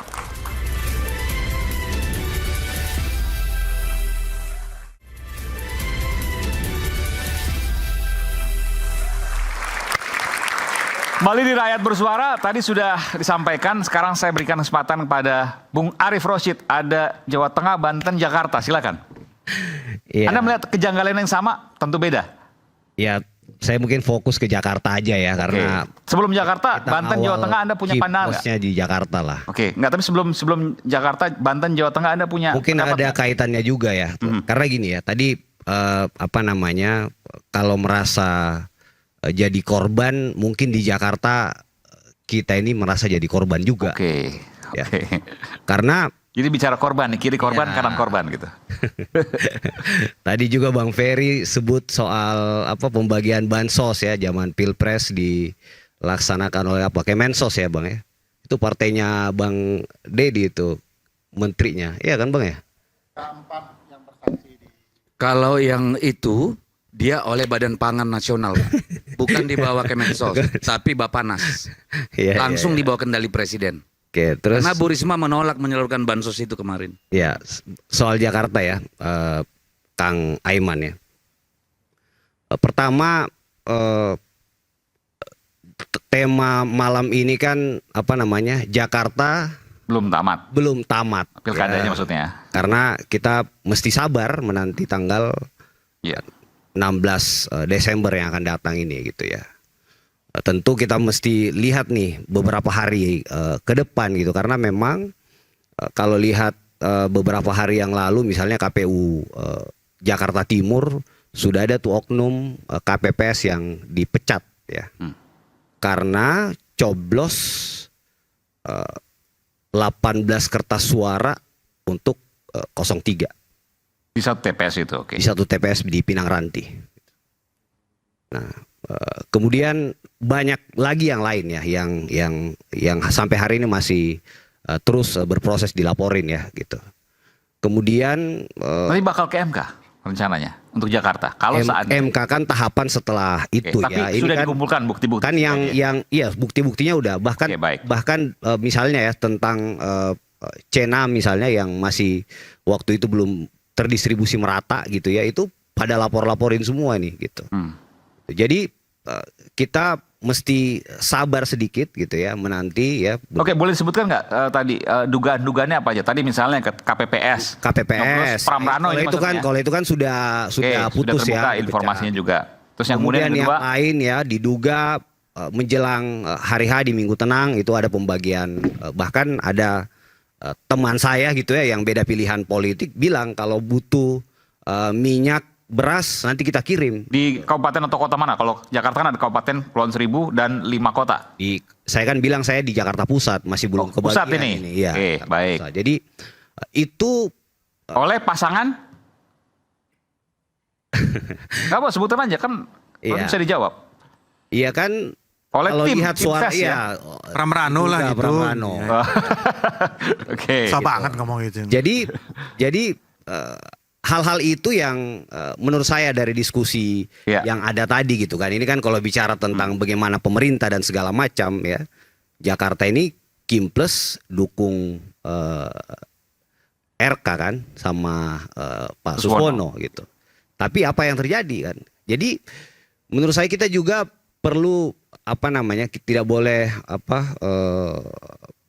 mengeneralisir gitu ya, bahwa dengan karena buktinya di Jakarta ini kita merasakan bahwa apa yang dirasakan misalnya pasangan Ridho itu ya quote and quote dicurangin gitu. Jadi Anda merasa bahwa ya kalau curang ya itu memang udah karakter pemilihan begitu, tidak usah dibesar-besarkan juga. Ini kan tadi kita udah sepakat juga bahwa diproses iya, bahwa ke depan MK dan hal yang saya kira mesti kita perbaiki. Tapi bukan kemudian ada teori-teori yang macam-macam untuk kemudian berkembang. Itu maksudnya. Ini saya bertanyakan. Iya.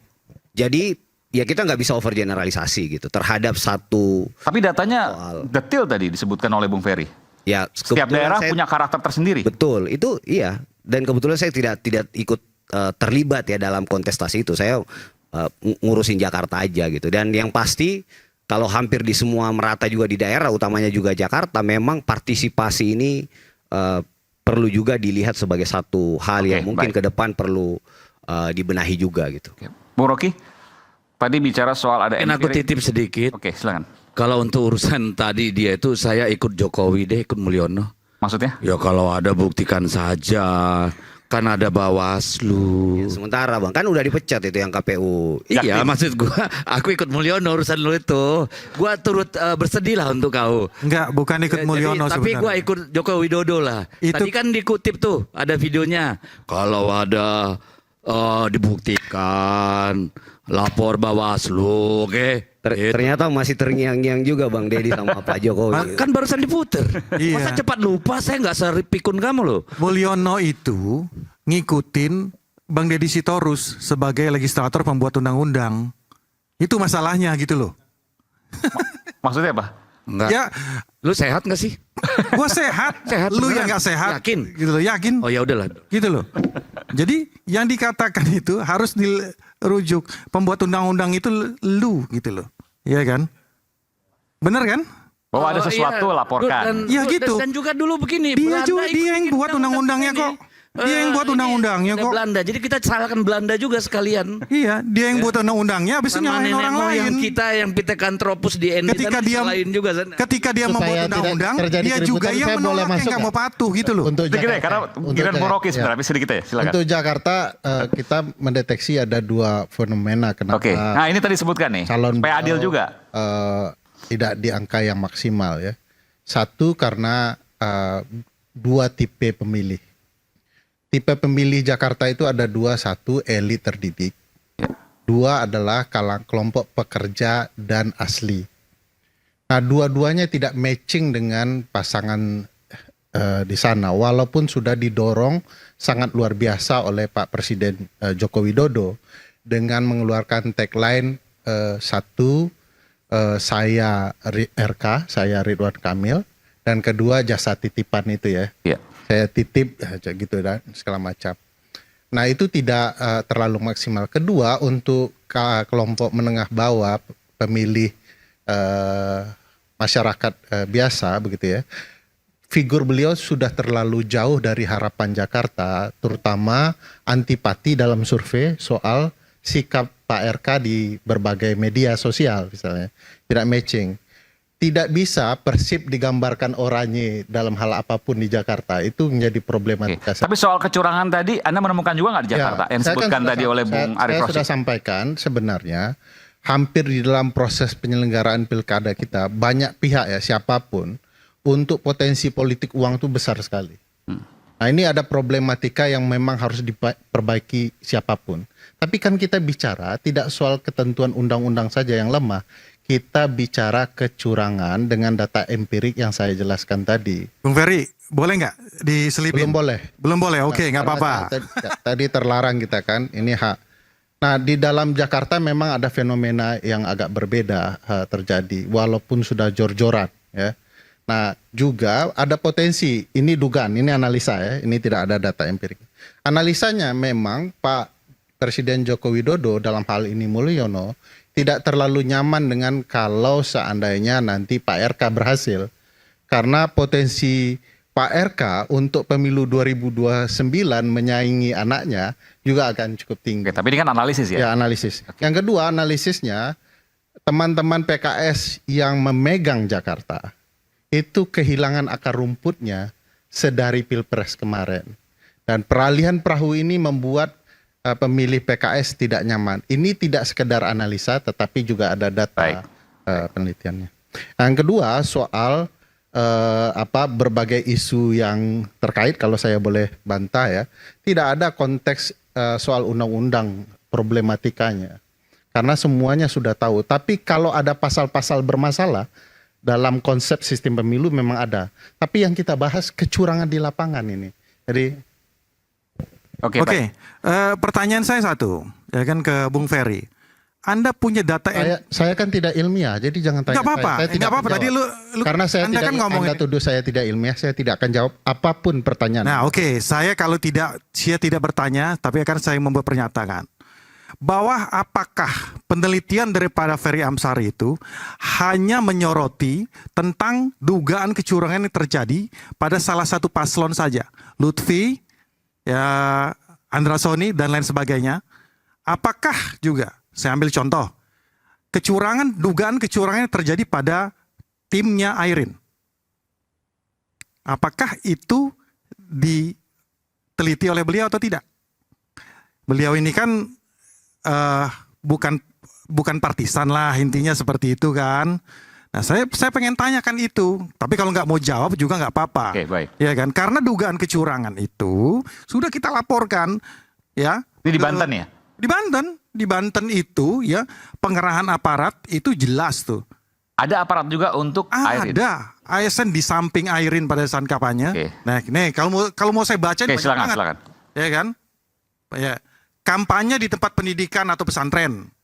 Kampanye di tempat pendidikan, ya, money politik, sembako gratis, rumah dinas Bupati Serang, ya. Bupati Serang ikut kampanye di luar masa cuti, PJ Gubernur dan Kesbangpol, dan OTT money politik. Nah, apakah itu juga disoroti oleh Bang Ferry Amsari? Saya nggak tahu, ya kan? Nggak usah dijawab karena susah untuk saya tidak jawab. Saya menjelaskan. Karena susah untuk menjawabnya. Ada orang yang ngakunya ilmiah tapi tak ilmiah. Misalnya di ruang pendidikan. Sekarang menurut undang-undang dan Anda bisa jawab itu enggak? Anda teliti itu apa enggak? Saya tidak jawab Anda. Saya menjelaskan. Anda nggak bisa jawab karena Anda partisan. Saya menjelaskan. Anda hanya menyoroti Andra Soni saja, tapi tidak menyoroti masalah kecurangan yang dilakukan oleh Airin.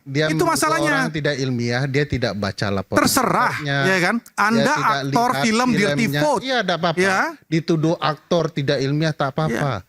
Di film itu dijelaskan seluruh pihak. Saya izin ngisi TTS dulu ya. Seluruh pihak. Di data penelitian kita juga seluruh pihak. Tapi condong mana yang curang tentu yang punya kuasa. Ya sekarang ada, kan nggak mau jawab kan? Enggak. Iya. Saya hanya orang dia bilang kampanye di tempat pendidikan sekarang sudah boleh sepanjang izin. Kalau tidak tahu saja itu, bagaimana bisa menjadi tim sukses? OTT money politik? Gimana? Anda kan sudah saya ceritakan, money politik itu tersebar di seluruh pihak. Ya. Termasuk pihak Anda. Dia pihak Airin juga. Iya, juga ada potensi. Jadi jadi ini saya jelaskan ya.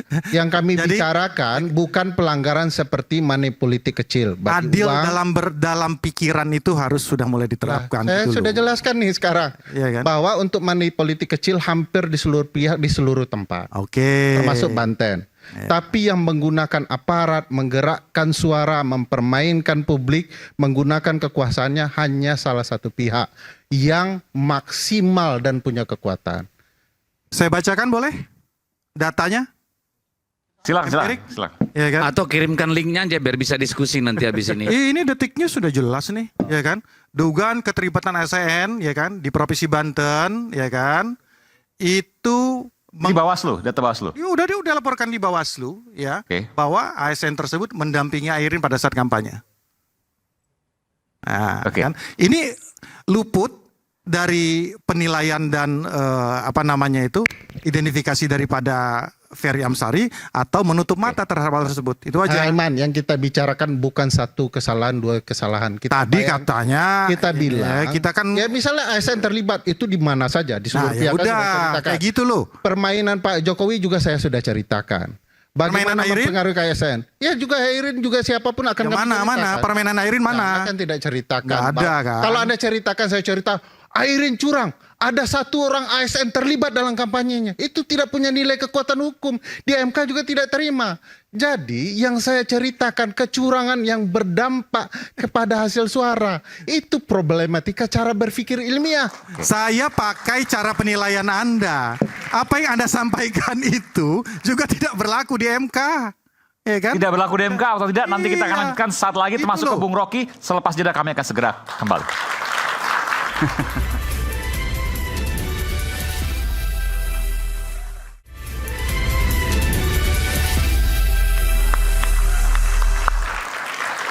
Sempat tertunda bahkan sampai 2 segmen. Sekarang saya berikan giliran kepada Bung Rocky Gerung. Tadi udah dengar ada ilmiah, ada empirik. Saya pikir ini ranahnya akademisi. Silakan Bung Rocky. Oke, saya akan konsisten soal ilmiahnya itu. Teori ilmiah itu ada teori, ada teorema tuh. Ada yang bisa bedain nggak tuh? Teori and teorema. Teori itu hipotetik, teorema itu aksiomatik gitu. Oke, saya pergi pada statistik ya tadi diterangkan. Kalau misalnya tadi berapa? Airin lalu jatuh ke Oke, itu artinya P value-nya itu mendekati 1. Pak Sembiring ngerti statistik. Artinya dia insignificant. Anda masukkan semua variabel di situ. Soal psikologi, soal sensasi, korupsi segala macam itu tetap itu statistically insignificant. Sekarang pertanyaannya, kalau dia tidak signifikan secara statistik, ceteris paribus, hal-hal lain kita anggap tetap, boleh nggak Bawaslu mempersoalkan statistik itu? Ini serius. Nggak ada di dalam statistik jatuh dari 70 ke 30, nggak pernah ada. Artinya ada faktor lain di situ. Tidak mungkin ada orang yang jatuh cinta habis-habisan tiba-tiba dia bunuh diri itu. Mesti ada prosesnya itu. Nah di situ teorema bekerja tuh. Jadi kecurigaan saya pasti ada internal atau apalagi eksternal faktor yang menyebabkan statistically insignificant itu harus dipersoalkan. Apa yang ada di situ? Pasti ada variabel non elektoral masuk di situ. Itu poin saya. Nanti saya elaborasi kalau kurang ngerti soal teori statistik. Ya. Jadi di kasus Banten itu Airin ditipu. Pembuktiannya mudah. P value-nya mendekati 1. Jadi di situ pentingnya untuk kita bicara secara ilmiah itu dengan menaruh dalam tanda kurung seluruh kecurigaan. Pasti dikerjain. Kalau nggak percaya tanya ChatGPT. If and all only if. Yes. P value-nya less than 5%, then it must be an external factor. Pasti begitu jawabnya tuh. Mestinya Bawaslu curiga soal itu. Itu masalahnya. Masa ditipu begituan Bawaslu bilang, itu problem. Iya problem pemilih. Tapi secara statistik dia insignifikan itu kan. Satu. Yang kedua soal tadi DKI. Juga saya masuk dalam soal teoremanya tuh. C6 itu bisa nggak nyampe. Tetapi publik Jakarta diberitahu oleh regulasi pakai KTP. Kan itu penyelesaiannya kan. Jadi kalau dia nggak pakai KTP bukan berarti dia menghindar datang ke atau tidak datang ke TPS karena nggak dapat C6. Lo ada KTP kok. Dia teoremanya begitu. Jadi tidak mungkin misalnya itu dibatalkan hanya karena C6 tidak nyampe. Lo ada KTP dan itu keputusan keputusan regulasi Mahkamah Konstitusi. Jadi dalam 2 kasus itu tanpa saya menggunakan segala macam sensasi, saya bisa terangkan secara akademis bahwa tidak ada penipuan kalau diandalkan pada C6. Ada KTP jalan keluarnya di Jakarta. Di Banten ada penipuan karena dia drop dari 70 ke 30 tuh. Apapun keterangannya itu secara statistik, secara ilmiah itu keliru tuh. Assalamualaikum warahmatullahi wabarakatuh. Bentar, saya mau tanya ke Bung Rocky. Tadi kan nanya ke ChatGPT, pasti kalau seandainya ada perubahan yang drastis seperti itu, maka bukan internal, tapi eksternal. Iya bisa internal, bisa eksternal. Tetapi di internalnya kita udah kasih ceteris paribusnya tuh. Okay. Berarti eksternal apa? Yang Anda sebut aparat, Anda sebut warcok segala macam, itu poinnya. Dan itu mesti diperiksa oleh Bawaslu. Nggak bisa Bawaslu bilang, ya itu pemilihannya begitu udah terjadi. Iya, tapi secara ilmiah itu ada yang nipu di situ. Kan otak kita dibiasakan untuk berpikir tajam, berpikir lurus tuh. Kalau yang itu Bang Rocky tadi yang dipecat KPPS-nya itu Jakarta Timur. Coblos Jakarta Timur itu. Ya sama, itu soalnya yang datang memilih itu dia tahu bahwa mau apapun gue punya KTP, gue berhak datang ke situ. Sama, selesai. Dalihnya begitu aja kan. Yang menarik begini Bung Rocky, kalau tadi kemudian ada bicara soal curang misalnya seperti itu, lalu kemudian melapor ke Bawaslu dan tidak ada kepercayaan pada Bawaslu karena apa istilah tadi, tidak bisa menindaklanjuti. Di Bawaslu dia mesti periksa kenapa secara statistik dropnya itu melampaui P value gitu. Gampang aja. Ya buktikan aja Bawaslu, oh itu bukan wilayah kami, itu artinya Bawaslu tidak mau memeriksa sesuatu yang keliru atau batal secara akademis. Bisa nggak Bung Ferry seperti itu? Bawaslu punya inisiatif seperti itu karena ada keanehan misalnya yang dianggap. Sedikit sebelum. Silakan. Jadi setuju dengan Pak Profesor Rocky tadi. Ya. Tapi kalau soal ini ya cinta tadi itu ya. Berbalik tiba-tiba. Potong bisa aja orang jadi jatuh cinta tiba-tiba bunuh diri gitu kan. Potong bebek angsa masak di kuali. Kukira ada rasa, ternyata cuma friendly gitu. Jadi, tapi ada prosesnya, ada proses itu. Kayaknya banyak yang ngalami di sini. Saya setuju bahwa hal-hal yang tidak masuk akal itu pilkada ini harus dievaluasi secara menyeluruh. Banyak sekali yang nggak make sense. Modal keluar sampai ratusan miliar untuk suatu wilayah. Ya, ini gubernur atau termasuk di wali kota atau kota. bupati? Kabupaten kota. Ratusan miliar bupati wali kota. Miliar, ada itu. Daerah mana itu provinsinya? Ya ada.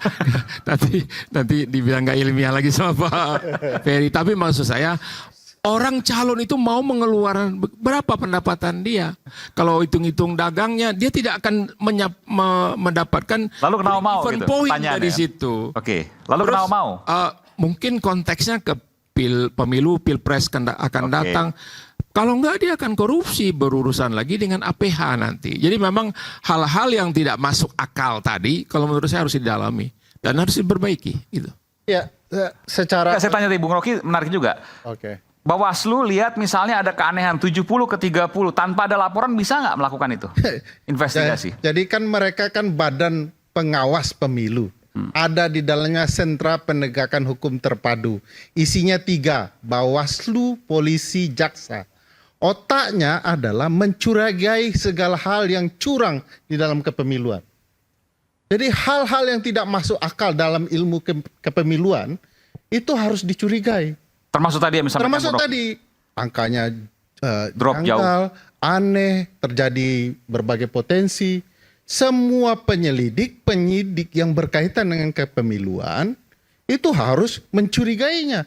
Ini permulaan untuk melangkah bahwa ada kecurangan. Ini datanya nih awalnya. Tetapi mana gerakan Bawaslu? Jadi saya kalau Bang Deddy, teman-teman yang partai politik, silahkan saja melapor ke Bawaslu. Saya sudah khatam melapor ke Bawaslu. Tidak ada pergerakan. Bahkan ketika kecurangan kami datang, deks kecurangan, deks pelaporan tidak ada di Bawaslu. Coba saya tanya sebagai masyarakat awam, mau melapor kemana kalau deksnya tidak ada? Harusnya kemana waktu itu pas? Ya ke Bawaslu, dia sediakan deks pelaporannya. Kita menunggu berjam-jam. Sampai kita paksakan, kalau tidak ada kita akan umumkan, Anda tidak menerima laporan kita. Jadi ini problematika di dalam ilmu kepemiluan saya yang tidak ilmiah tadi, kami memahami bahwa permulaan kecurigaan bisa dijelaskan secara ilmiah dan bukti empiriknya harus menyusul, karena itu akan ada metode untuk membuktikannya. Baik. Saya ke Bung Rocky lagi kembali. Bung Rocky, apakah ini semua yang menjadi kegelisahan sehingga tingkat partisipasi publik dalam pilkada kali ini semakin turun, bahkan lebih turun jauh ketimbang pilpres? Oh ya, itu yang terjadi. Dan dirumuskan dengan satu kalimat. Pohon pepaya tumbuh di tebing, sudah berupaya tetap tumbang. Kita kembali saat lagi, tetaplah bersama kami di Rakyat Bersuara. Siapa yang tumbang?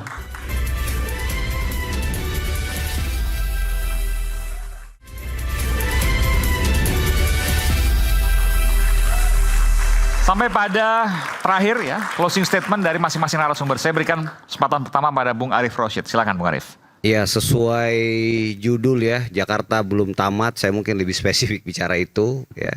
Kita sabar, 16 Desember nanti penetapannya. Maksimal ya? Maksimal ya. Kabarnya tanggal 7, tanggal 8 udah siap diumumkan. Ya, dan teman-teman ini kan banyak yang hadir ini mahasiswa ya. Bersyukurlah kalian ya ketika mahasiswa nanti mungkin ikut belajar ya, jadi memilih nanti di kampus, kemudian nanti terlibat segala macam, karena ini pula lah yang abang-abangmu, kakak-kakakmu lakoni sekarang ini ya.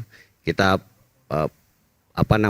memilih pilihan sampai di titik tertentu kita juga harus meyakini ya yang terbaik adalah yang diputuskan lah ya oleh KPU antara 1 putaran atau insya Allah 2 putaran. Untuk Jakarta ya. Untuk Jakarta.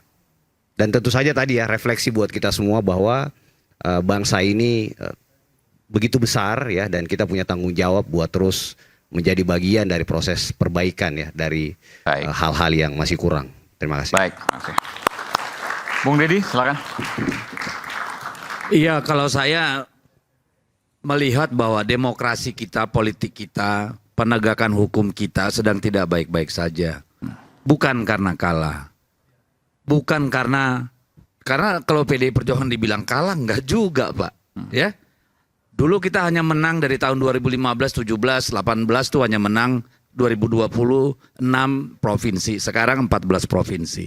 48% lebih kabupaten kota kita menangkan. Ini pilkada ya? Pilkada. 57% kabupaten di hampir 57% di Jawa, sekitar 34% kota. Jadi kalau ada yang bilang banteng tumbang ya mohon maaf, sabar, masih lama. Butuh kesabaran lebih lama lagi. Nah, yang penting bagi saya, bagi kami adalah bagaimana menyelamatkan masa depan. Banyak sekali kejanggalan yang terjadi sejak Pileg dan Pilpres yang kemarin. Saya mungkin menyebutnya sebagai taktik politik versi Mulyonoisme, di mana pengerahan seluruh kekuatan negara, termasuk anggarannya, termasuk intimidasinya terjadi, dan itu direplikasi, repabrikasi pada pilkada kemarin, setidaknya di 4-5 provinsi yang sangat telanjang. Sumatera Utara, kecil-kecil kita dengar Lampung, Banten, Jawa Tengah, Jawa Timur, Sulawesi Utara. Itu sangat banyak sekali, telanjang sekali, dan datanya kita sudah siapkan untuk nanti berhadapan di MK. Karena kalau di Bawaslu kita hampir nggak punya harapan. Di beberapa tempat ada harapan Bawaslu bekerja, tetapi kebanyakan tempat tidak. Ya. Nah, ini problem masa depan. Apakah negara ini betul-betul akan berakhir tragis menjadi negara kekuasaan, bukan negara berlandaskan hukum? Siapa yang memegang tongkat kekuasaan dengan semena-mena bisa melakukan apapun yang dia mau. Ini berbahaya buat kita. Dan nanti yang akan merasakan kita juga. Saya kemarin mengusulkan misalnya, bagaimana kita memperbaiki institusi kepolisian. Makanya saya pakai baju coklat nih. Bukan anggota Parcok saya. Walaupun lahir sebagai anak seorang polisi dan ibu polisi. Oh, ayah Anda dan ibu Anda polisi? Iya. Jadi ini problem, kenapa? Kita berharap yang namanya birokrasi itu, yang namanya polisi itu adalah apa? Pelindung pelayan masyarakat sipil. Seharusnya ini dua barang ini, birokrasi dan aparat penegak hukum ini pelindung masyarakat sipil, benteng masyarakat sipil menghadapi apa? Kesewenang-wenangan kekuasaan. Terutama dalam pemilu dan dalam kehidupan sehari-hari. Kalau tidak ada perbaikan, kita akan ditakdirkan kembali pada rezim Orde Baru jilid 2. Jadi banyak yang bilang, wah mengkhianati reformasi kalau polisi ditaruh di bawah Kemendagri. Lah kalau ada yang salah emang nggak perlu dievaluasi? Kan ini yang aneh. Sekarang yang mengkhianati reformasi siapa? Kalau saya tanya, siapa yang mengkhianati reformasi saat ini? Itulah yang perlu kita evaluasi. Itu problem besar. Jadi mari kita lihat, mari kita amati, mari kita kaji. Mari kita gunakan nurani dan akal sehat. Supaya negara ini benar. Karena kalau politiknya, pemilunya nggak benar, nggak ada orang mau investasi di sini. Nggak ada orang mau ngasih utang. Peringkat kredit rating kita pasti akan turun. Yang rugi kita semua. Jangan dikira ini nggak ada dampaknya nih urusan ini. Pengusaha mana yang mau datang kemari menanamkan uangnya, menciptakan lapangan kerja. Kalau politiknya aut-autan. Lihat sekarang bakar-bakaran di Maluku Utara, bakar-bakaran di Morowali, lihat kerusuhan di Bandung. Orang berkontestasi itu menghabiskan uang banyak. Tadi Bang Tifatul bilang, untuk provinsi seperti DKI ini 200 miliar pasti keluar uang. Kabupaten kota itu paling kecil tuh 30-50 miliar. Bisa sampai 80 miliar. Kalau sekarang mereka dicurangi, lama-lama apa nggak ngamuk? Apa nggak jadi konflik? Kan bahaya buat negara ini. Jadi saya minta tolong. Karena polisi sama ASN itu sumpah setianya kepada sang pencipta, kepada undang-undang, dan kepada rakyat. Bukan pada penguasa. Ini harus dibalikin nih pikirannya biar normal. Jangan terlalu serius. Kalau soal Jakarta, kami percaya sudah 1 putaran. Tapi kalau mau ada yang putaran kedua, silakan muter-muter sendiri. Kami nggak ikutan. Oke, baik. Silakan, Bung Tifatul. Baik ya. Pantun dulu supaya nggak tegang. Pantun dulu. Ya ini pandangan terakhir ya. Jadi saya pikir sudah banyak juga diungkapkan tadi. Memang sistem pilkada ini sudah tidak make sense. Ya. Antara biaya yang dikeluarkan dan juga katakanlah penghasilan seorang kepala daerah itu jomplang sekali. Jadi harusnya gimana sistem pilkada kita? Nah ini kita harus mau berubah. Nah dasar berubahnya itu adalah kajian-kajian dari para akademisi. Yang ada di benak Bung Tifatul apa misalnya? Jadi, kembali ke DPRD? Ya, kalau saya misalnya untuk kasus pilkada ya. Kabupaten kota itu kembalikan saja ke DPRD. Sebab dengan langsung begini di masyarakat terjadi suatu disparitas yang luar biasa. Jadi bupati wali kota bahkan dipilih pembelahan kasus 2017 itu kan kita sama-sama mengalami Jakarta ya DKI waktu itu. Oh itu kan ada istilah cebong dan kampret dan seterusnya. Jadi maksud saya ada terjadi pembelahan. Jadi kalau saya misalnya seperti masalah pengawas pemilu, kayaknya diserahkan kepada satu badan. Kita ragu badan ini bekerja dengan baik, dengan jujur sesuai aturan atau tidak.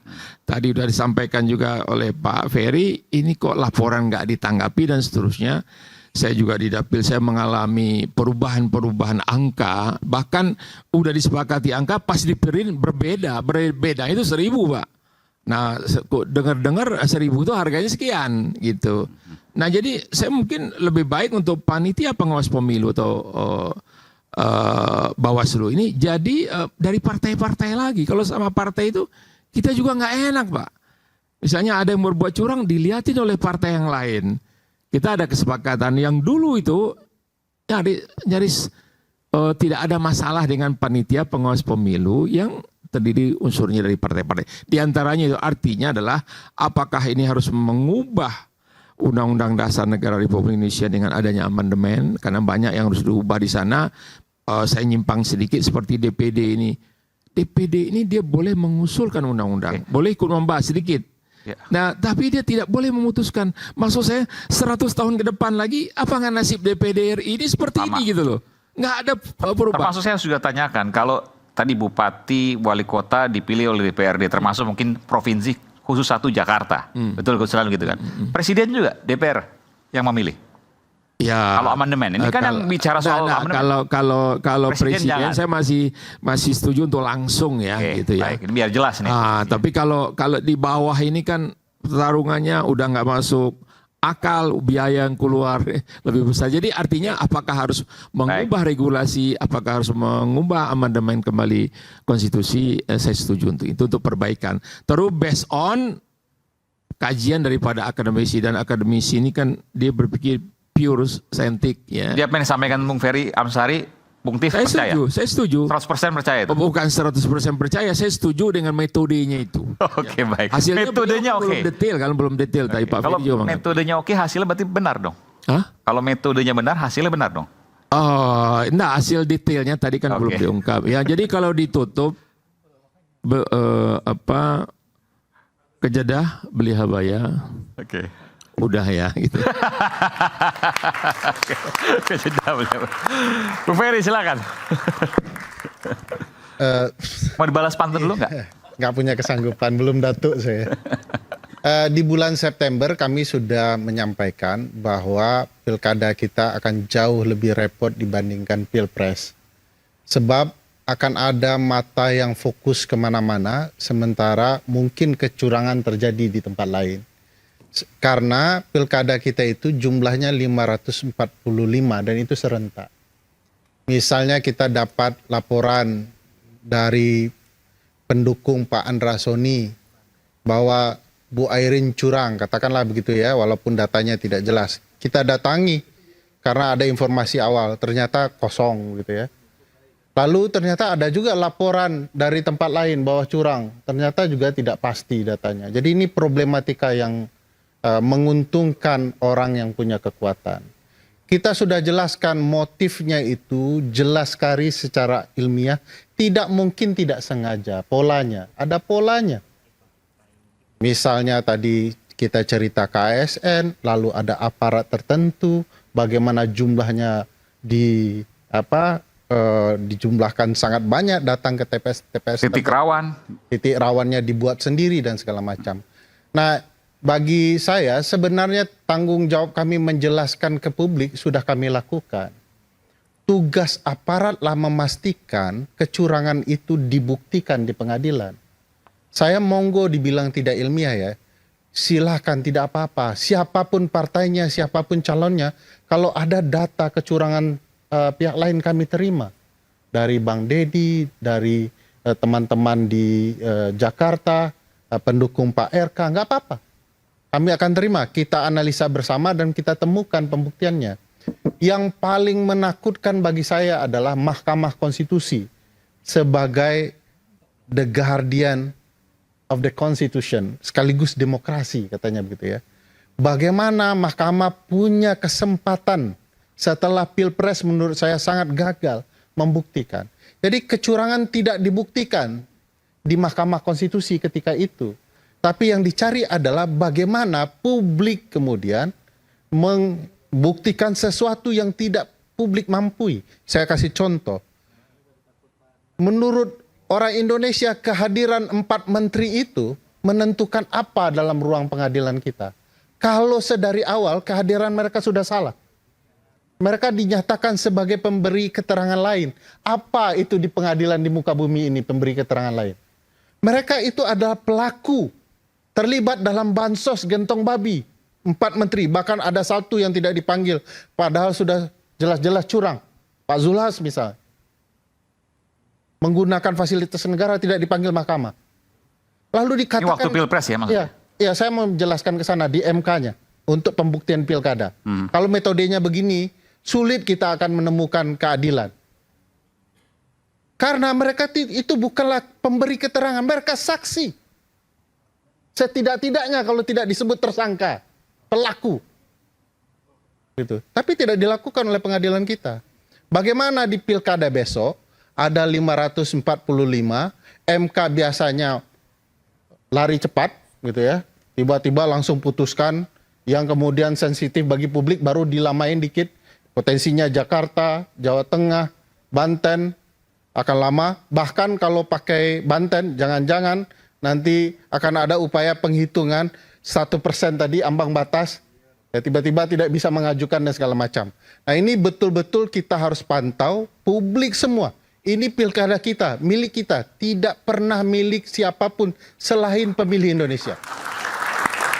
Jadi harapannya kita sama-sama memantau. Ini bukan soal menyombongkan diri teman-teman di Dirty Vote. Sampai detik ini, Bang Iman, saya ulang lagi. Tidak ada yang membantah keilmiannya. Bilang, oh ini berpihak. Tapi dia tidak pernah membantah satupun dalil soal kecurangan itu. Yang saya takutkan, ini saya takut. Apa yang hendak kami dalilkan soal kecurangan di pilkada juga tidak ingin dibantah oleh pihak yang curang.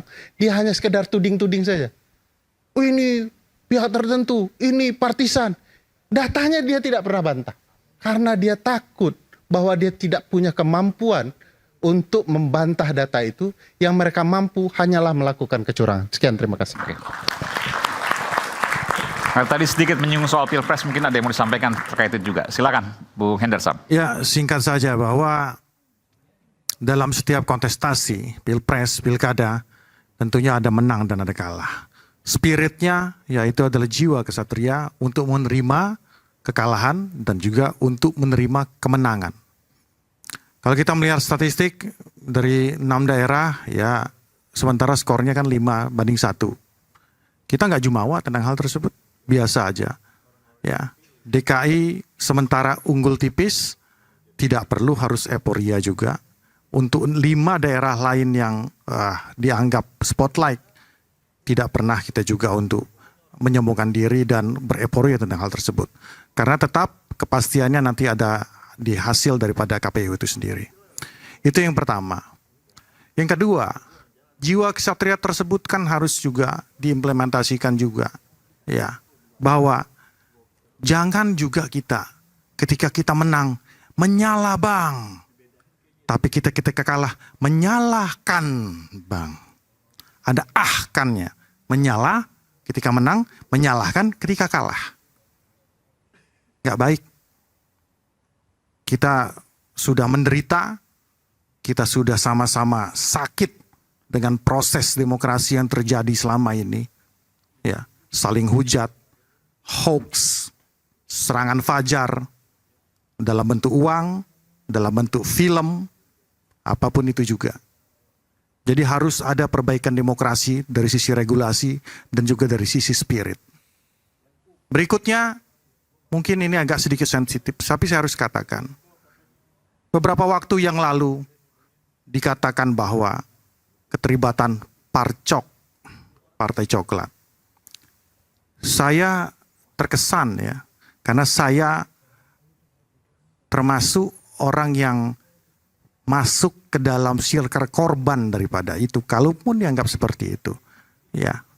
Tapi saya tidak menyalahkan institusi Polri apabila itu memang ditunjuk oleh PDIP. Saya kutip apa yang dikatakan oleh Tamil Selvan terkait Parcok tadi.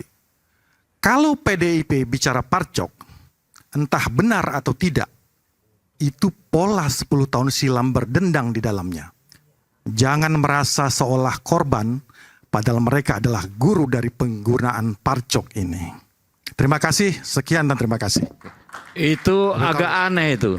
10 tahun lalu yang pegang kendali negara ini SBY, Pak. Ya, bukan nanti PDI Perjuangan. Sudah penutup. Jadi bukan Anda itu ngomong sesuatu yang salah, saya luruskan. Anda katakan 2014, 10 tahun yang lalu. 2014 presidennya siapa, Pak? Saya mengutip saja. Bukan, saya cuma harus benar, Bos. Jangan cuma pintar nyalahin orang. Yang pintar nyalahin orang itu saya apa Anda? Anda bilang dari 2010 tahun yang lalu. Yang pintar yang nyalahin orang itu saya atau Anda? Kamu dong. Kamu yang pintar nyalahin orang. Kamu kalau benar, kamu bilang menyala. Kalau kamu kalah, kamu bilang menyalahkan. Oke, sebutkan contoh. Pinter nggak? Pinter. Loh. Kalau kalah, curang. Kalau menang, menyala bung. Kapan itu? Jangan Anda membolak-balik masalah. Jangan bolak-balik. Bos, gimana? 2014 yang berkuasa siapa? Pak SBY kan? Betul nggak? Jawab dulu. 2014 saya hanya siapa? mengutip apa dikata Tamil Selvan. 2014 siapa yang berkuasa? Semua orang sanubarinya di sini semua sudah tahu, ya kan? Yang beroperasi adalah PDIP. Saya bertanggung jawab terhadap omongan saya. 2014 siapa presidennya? Udah. Saya tanya siapa presidennya? Periode 2019 sampai 2020. Baik, oke, baik. 2014 presidennya siapa? Udah, nggak perlu diomongin. Anda nggak usah tersinggung. Silakan Bung Rocky terakhir, Bung Rocky. Gimana dong? Silakan Bung Rocky. Menyala dan menyalahkan.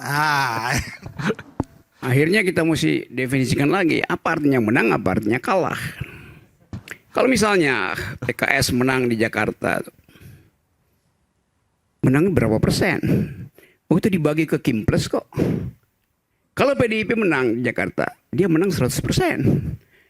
Kan itu juga cara kita berpikir kan. Jadi euforia itu kalau misalnya sebetulnya Rituan RK menang itu, ya itu menangnya itu digembirakan bukan 100% karena setiap partai pendukung akan ambil bagian-bagiannya. Kalau PDI menang, dia bergembira 100%. Itu yang saya mau terangkan, bahwa menang secara ideologis, bukan secara pragmatis. Kalau PKS menang, itu menang secara pragmatis. Ada urusan apa Ridwan Kamil dengan ideologi PKS misalnya. Kalau PDIP menang, pasti menang secara ideologis. Nah itu yang saya inginkan. Persaingan politik itu dasarnya ada argumentasi ideologis. Itu yang mesti kita lakukan sebetulnya. Jadi kemungkinan-kemungkinan itu kita balikkan pada sistem pemilu kita tuh. Kita mau berkelahi dalam soal itu, tapi kita sebetulnya dikendalikan oleh semacam penghambaan pada, oh ya ini Ridwan Kamil menang. Iya, gue tahu dia menang akhirnya, tapi gue tahu dia pergi menjadi hambanya Mulyono, pergi ke Solo tuh. Secara mental itu udah kalah sebetulnya dari awal. Kan psikologinya begitu akhirnya tuh. Jadi saya kira itu yang mesti kita bayangkan, bahwa kita ingin pemilu itu datang dari apa yang disebut oleh Alexis Tocqueville misalnya, habits of the heart itu. Pilihan hati yang dasarnya ideologis. Bukan karena disuruh, bukan karena dipaksa, bukan karena ditundukkan. Kan itu soalnya tuh. Di Yunani dulu pemilihan itu nggak pakai suara, itu diundi aja. Karena setiap orang di demokrasi awal Athena punya kapasitas keadilan yang sama. Kalau Anda terpilih terundi di situ, Anda pasti akan wakili saya. Karena nilai etik Anda sama dengan saya. Itu yang kita inginkan tuh. Kalau sekarang nggak begitu, gabungan antar partai itu artinya resultantenya nol secara etik gitu. Jadi itu kesimpulan saya. Beliau adalah Tifatul Sembiring. Kendati dia betul, kita tidak harus seiring. Terima kasih. Oke. Dan pemirsa, 2 pekan dari hari ini kita akan mengetahui hasil pilkada. Ini bukan sekedar menentukan pemimpin, tapi cara berdemokrasi menjadi penting. Kita bukan bicara kekuasaan 5 atau 10 tahun ke depan, tapi kita bicara soal catatan sejarah untuk generasi di masa yang akan datang. Saya Aiman Wicaksono, sampai jumpa di Rakyat Bersuara berikutnya. Salam.